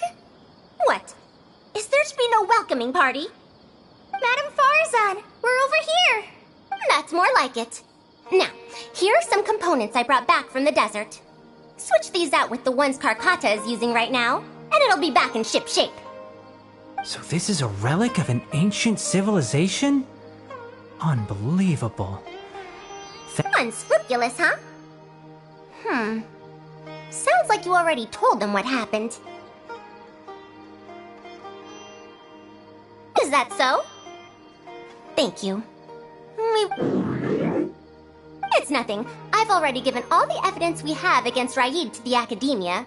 They're going to be very busy. Too busy to bother us, I'd wager. I'll start repairing Karkata then. Kale, can you help me out? Of course!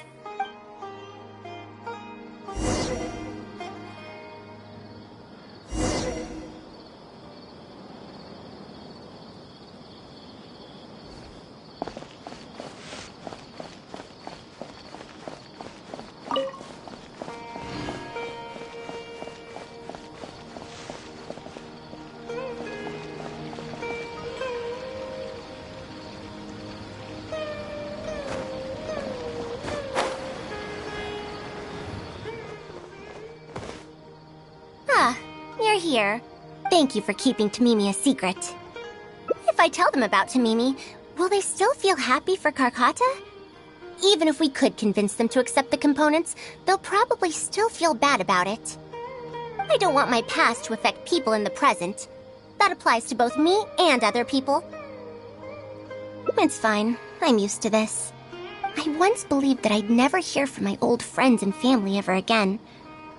Even their faces are getting hazier in my memories. However, I could remember them clearly again after reading the letter Tamimi handed to me and learning that they'd never given up on me. I'd be disappointing them if I let myself fall into a slump because of this. Neither my teacher nor my mother would have wanted to see me like that. Besides, you're lending a listening ear to me now, aren't you? Oh, Pardees GI looks pretty scenic at night. Will you take a stroll with me? Once Karkata's condition stabilizes, I'll find a chance to tell Tainari and Kale about all that. But for now, just help me keep this secret. Thank you.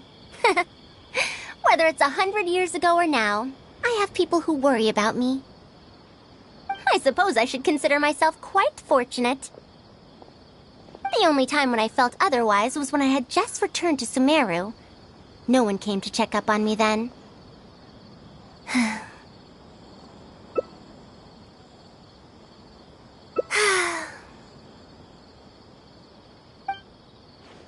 Yeah, I'm home.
What now? She seems so big. Master said there's... I feel for Madame Far, but if I get her in yeah, that would be... But I'm sure he'll say... Huh? So if I also stay and help... Okay then. Huh. I have to teach students... We're back, Madame Faruzan. The Traveler said that she... Oh! Why, I couldn't ask for more. In fact, I'm rather curious. Is that so? Good. Now, should I apply...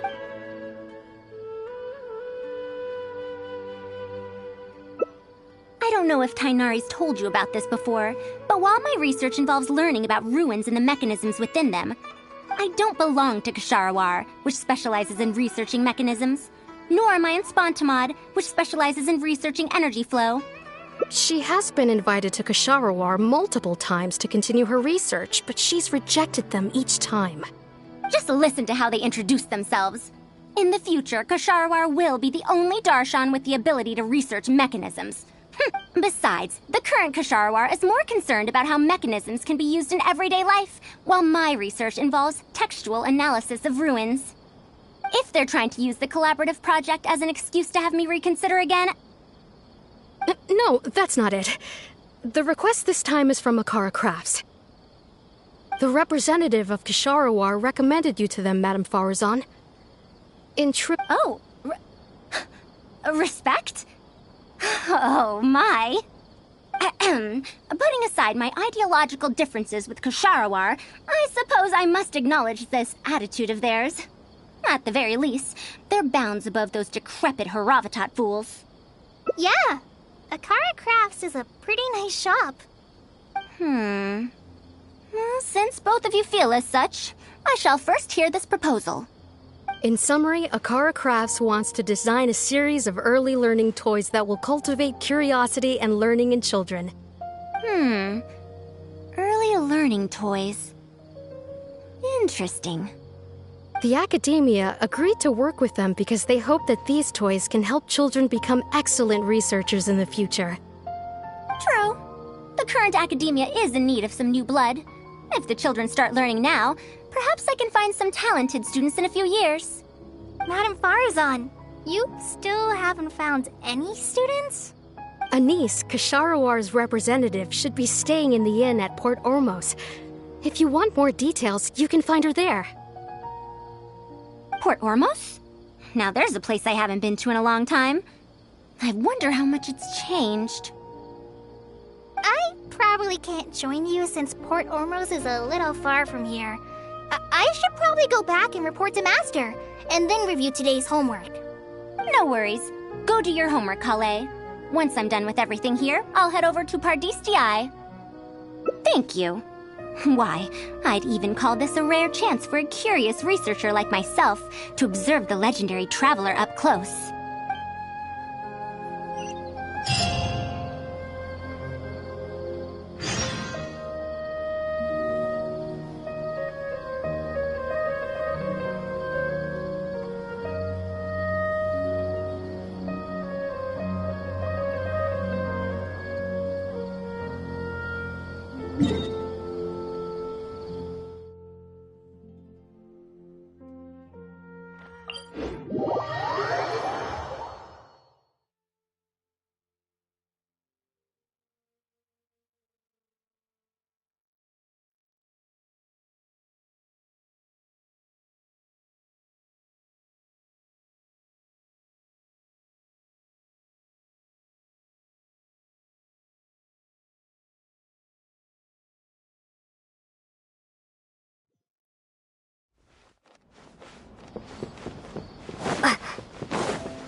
Madame Faruzan!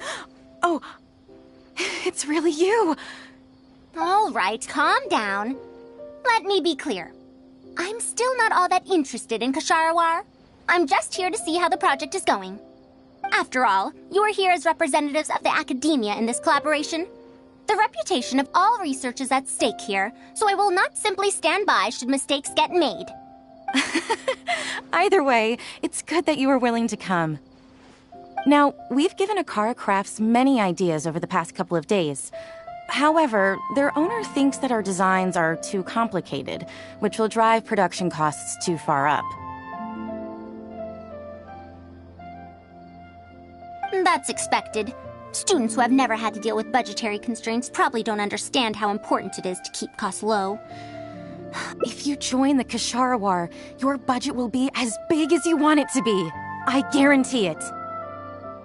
That's enough. I will not repeat myself.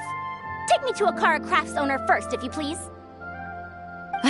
All right. He's usually at the slope up ahead recruiting volunteers to test out his toys. Let's just head over.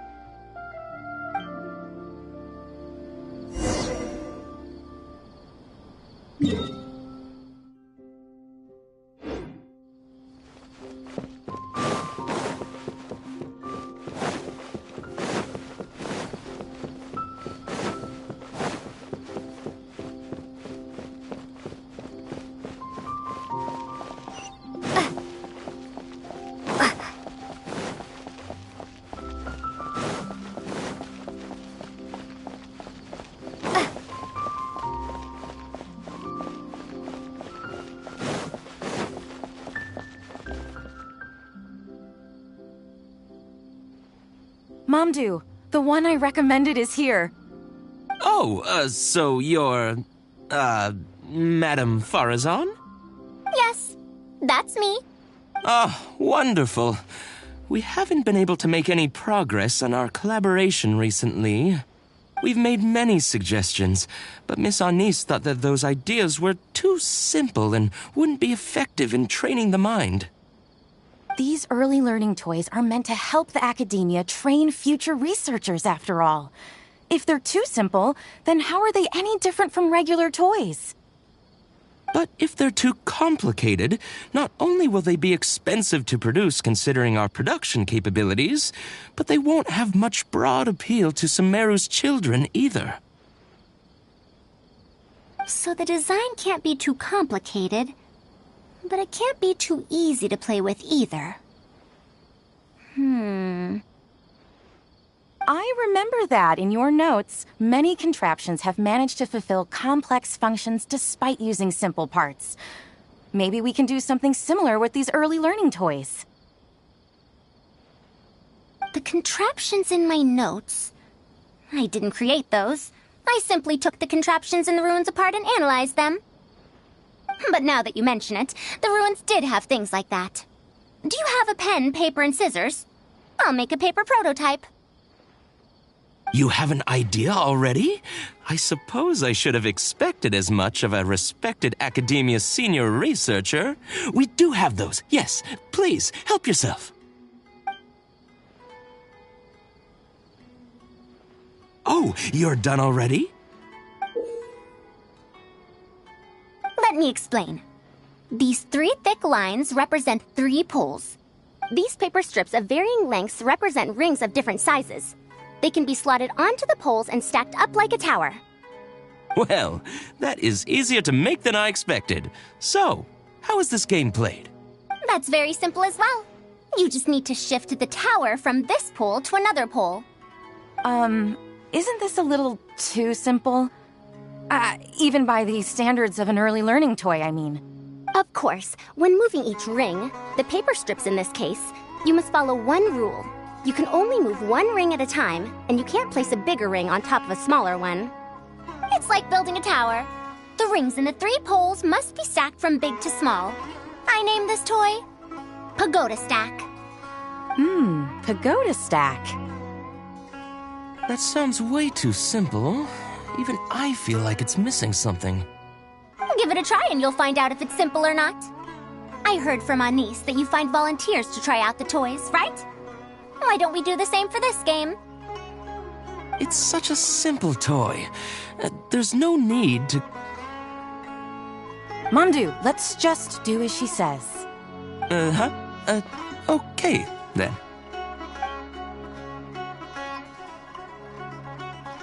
And that's how you play this game. You can all give it a try. Let's see who's able to move the tower to another pole in the smallest number of steps. You called everyone here for such a simple toy? It doesn't look like it'll take that many steps. Come on, we all promised to help Mr. Mamdu test out the new toys. He said he'd give us new Genius Invocation TCG cards.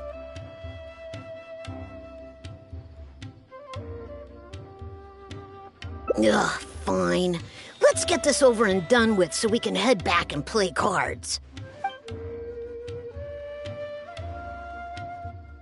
Done! It took me 19 steps. Huh? It took me over 20 steps. I only needed 18 steps. Not bad. Looks like you're all familiar with the rules now. Then let's increase the difficulty. The next tower will be 5 layers tall. Now then, give it a shot.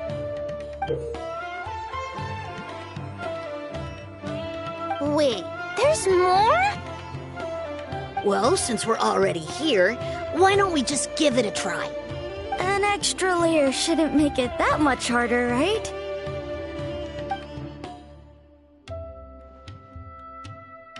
What's going on? I've already moved over 30 steps, but I'm still not done yet. I'm almost done. Looks like I'm the faster one this time. Done! It took me 35 steps. What? How? This pagoda stack toy is pretty fun to play with. Good. We'll try it one final time. This time, we'll add 2 more layers, making 7 layers in total. Momdu, we've still got quite a few paper strips here. Why don't you give this a go as well? Do you need that many steps for something this simple? Let me try. Madam Faruzan, allow me to try it as well. You were looking at it quite seriously just now. Are you starting to understand the principles involved? I think so. If you want to test out your hypothesis, you'll just have to play and find out. Got it. Ah, we don't have enough paper strips left for you, Traveler. However, by the looks of things, you seem to have the game figured out. Why don't you guess what the lowest number of steps needed to solve a 7-layer pagoda stack is?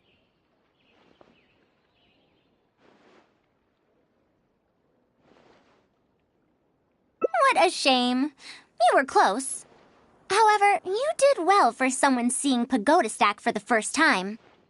Let's see how well they do then. If I move this small ring, then the big one won't be able to go on top of it. Oh, this is going to take more steps than I expected. I've lost count of how many steps I've taken. Can I restart? This got a lot harder. I solved it! Madam Faruzan, it takes 127 steps in total. That many? But there are only 7 layers. For every extra layer in the pagoda stack, the move order you need to consider becomes much more complex, and the number of steps required will at least double. More accurately, it will require double the steps, plus 1 each time. You did well. You didn't underestimate the principles behind it just because it's an early learning toy. The complexity of any given contraption isn't determined by the number of parts it has. The way the parts interact and the rules behind how it operates are important too. Oh, I see. No wonder you emphasized in your notes that no contraption should ever be underestimated. I see. So even a simple toy can become complex with the right set of rules. That's right. The rules used for pagoda stack are the simplest kind when it comes to ancient contraption-making techniques. I could spend some time picking out all those machines that do something similar and write you a reference book. Once that happens, you can give the volunteers the reference book and paper prototypes and find out which toy is the most popular. Do you have any other toys? Yeah! When can we play with them? In about 2 days or so, I think. Niece, if you're free, can you help me with the illustrations for the reference book? Of course! I'd be honored. 2 days should be enough for us to find more volunteers. Then we can organize a huge conference here, at which we can announce which toy we'll be making. You'd be most welcome. We need more people to get a healthy range of opinions. The more, the merrier. Thank you for coming here with me today. I'll walk.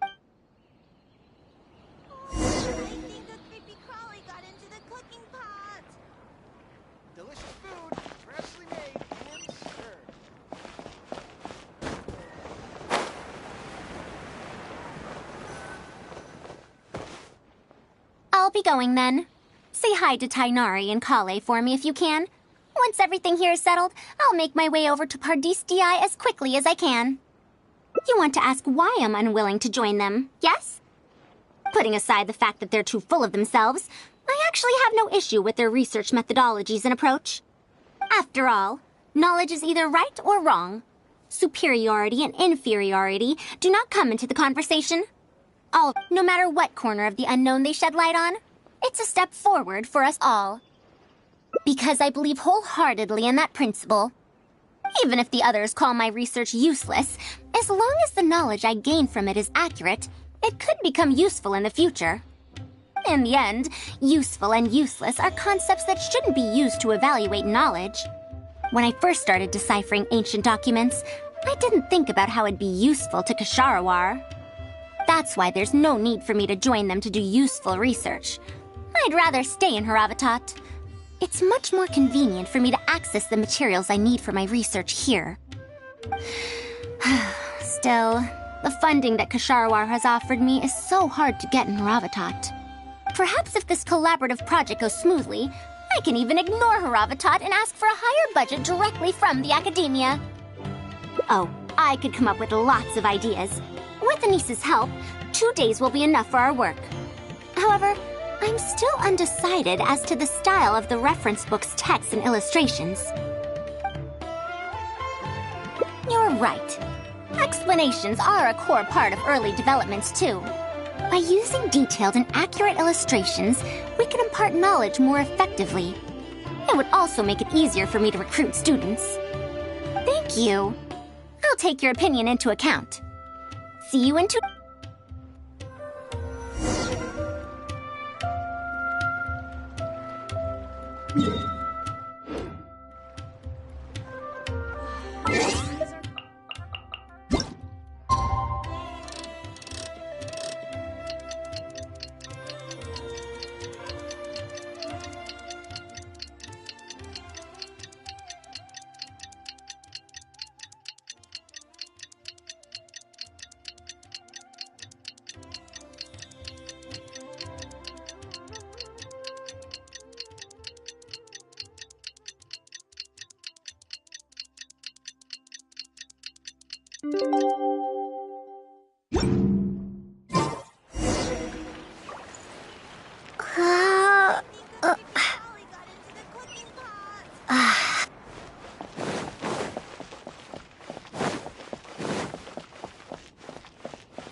Oh, you're here. We're just starting to set up the venue. We've called up everyone we possibly could have. This is going to be quite the event. My masterpiece is going to be exhibited after all. Let's see what the academia shall say about it this time. To sum up, the 24 forms of pressure-based puzzle mechanisms were used in various ruins. All right, let's go to the next page. Now, I'll explain the base layer design of elemental monuments. Are we done yet? Oh, I'm falling asleep.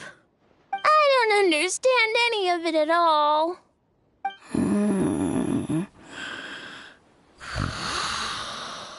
Are these really toys? They sound a bit too dangerous to buy for children. Oh. Well, we've prepared paper prototypes for everyone. If you're interested in the mechanisms Madame Faruzan's talked about, you're more than welcome to try them out. Oh, this is no fun. Can I try another toy? I want to go home and play Genius Invocation TCG.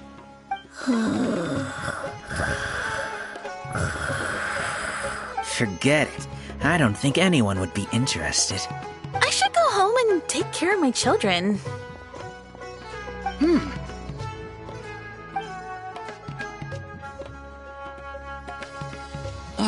How did this happen? Forget about getting opinions from others. No one even wanted to stay and try them out. I'm sorry. I think we miscalculated. No, you simply gave suggestions. I was the one who decided to follow through. Anis, too, was only following my instructions. I will find a way to make up for this error. Please, give me some time. I'll write another reference book. Excuse me, but are you the one who wrote this reference book? Yes. Who are you? Ah, you're that man mountain who was in the crowd just now. Do I stand out that much? Well, I guess I don't look like someone who'd have anything to do with toys. Let me introduce myself. I'm Kamal, the branch master of Sumeru's Adventurers Guild. What's the branch master doing here? Were you looking for us, or did something happen? I came to Port Ormos to visit some old friends. On the way over, I saw the booklet you were handing out, so I came to take a look. Can you print a few more copies of this booklet and sell them to the Adventurers Guild? Also, could you make full-fledged models of those paper prototypes and sell them to us as well?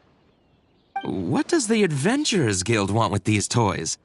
You may see them as toys, but to adventurers who need to deal with all sorts of machines and contraptions within ancient ruins, this booklet is a true treasure. We have many members who can't read, so books are of little use to them. What they know of handling mechanisms has been learned solely through word of mouth. Even if the academia granted public access to all their books, there are people who can't use them. Ah, and our booklet is practically all pictures. Well, it is designed for children. It might be a bit too difficult for children, but it's perfect for adventurers.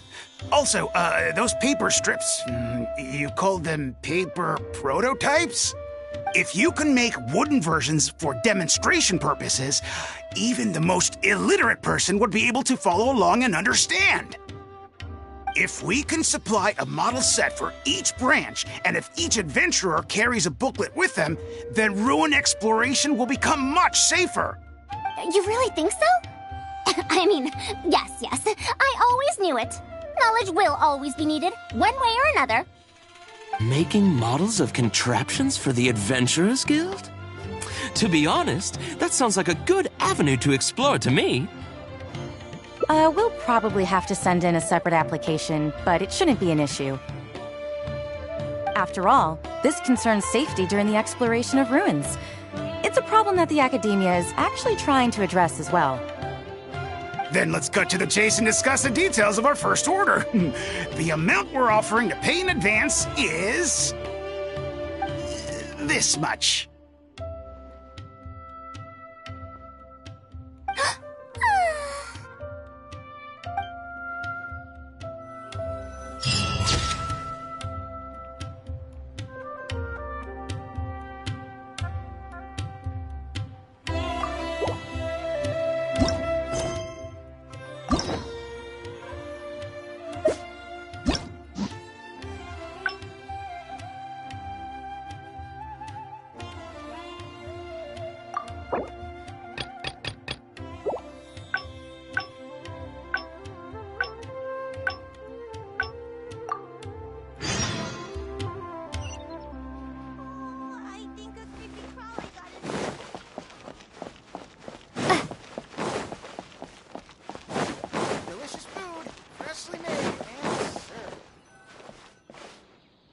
I'll be going then. Say hi to Tainari and Kale for me if you can. A niece. We haven't had much time to get to know. She's able to calmly figure out the basic principles behind. I'll do my best to teach her over the next. Well, her interest lies in the application of mechanisms. I do have some old knowledge to share, but if we think about the future, it's easier for her to learn the things she's interested in if she stays in Kasharawar. My research into mechanisms is, in a sense, a side effect of my research into ancient texts. If she becomes my student to learn how to make modern contraptions, it wouldn't benefit either of us in the long run. However, if she develops an interest in deciphering ancient texts over these next 2 days, that, if I successfully poach a student, those young punks at Haravatat will have one less reason to cut my budget. Perhaps if this collaborative project goes smoothly, I can even ignore Haravatat and ask for a higher budget directly from the academia. Oh, I could come up with lots of ideas. With Anissa's help, 2 days will be enough for our work. You're right. If no one understands the reference book, it doesn't matter how detailed it is. It's better to make it simpler and fun so that children will be interested in the subject. It'll also make it easier for me to recruit students. Thank you. I'll take your opinion into account. See you in 2 days.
Oh, you're here.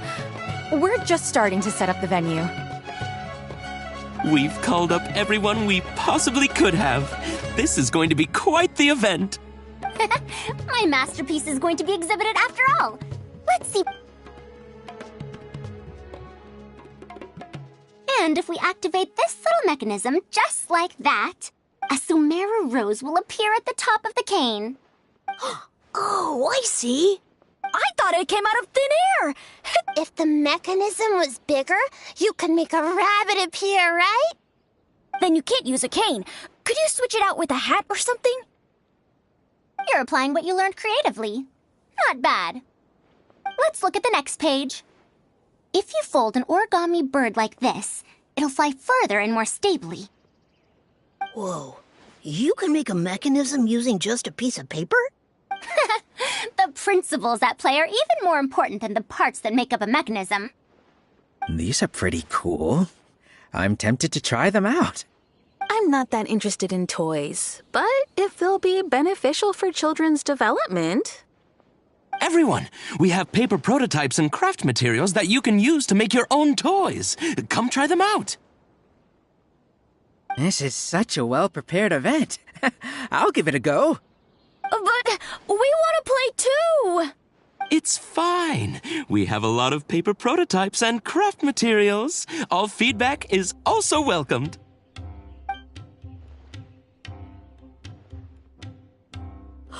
Oh! My origami bird flew further this time! Professor Faruzan, how can I make mine fly further? Ahem. Just madam will do. Maybe in the future, you may indeed get the chance to call me Professor. You may wish to pay attention to these few details. Here, for example. All right, try it again. Wow, it really did fly farther! Madam Faruzan, will we learn origami at the Academia? Of course you will. If you become a researcher, you can explore any field you like to your heart's content. In the future, if you want, you can even become one of my students. But Mom and Dad said that there are 6 darshans in the Academia. Wait, was it 7? Which darshan teaches about mechanisms in origami? Well, in this case, it would be Haravatat. I know. We need to choose Kasharawar. Huh? I want to attend Kasharawar in the future and fold even better origami birds. I want to make even more awesome mechanisms! Actually, the other darshans do have their own specialties too. For example, Haravatat specializes in... Pay attention, children. Children? How did this happen? What if we end up in a darshan we don't like? Does that mean that we won't get to learn about the things we do like? No, that won't happen. Take me, for example. I'm a researcher from Haravatat, but I research mechanisms, see? The only person able to restrict your curiosity as a researcher is you. Do you understand what I'm saying? Not really. Huh. It's all right. You still have a long road ahead of you. Now, do you want to learn about some other machines? Let me tell you a story about pressure-based mechanisms and elemental monuments.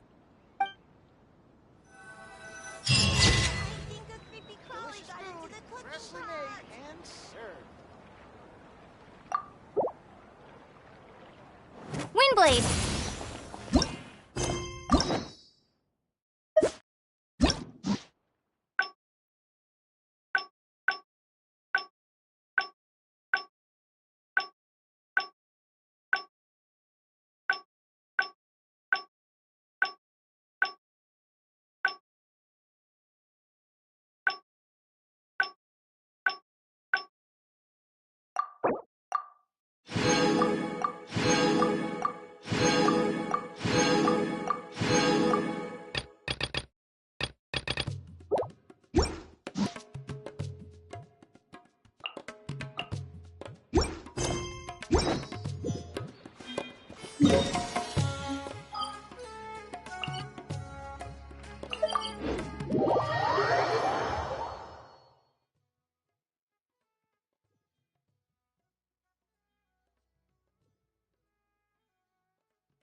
By royal access denied.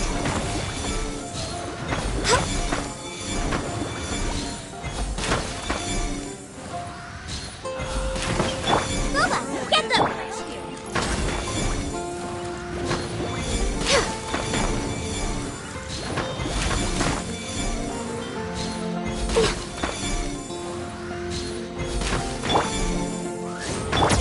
Out of the frying pan, into the fire! No touching!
The neighboring nation of Liyue has the most prosperous commercial port in all of Tibet.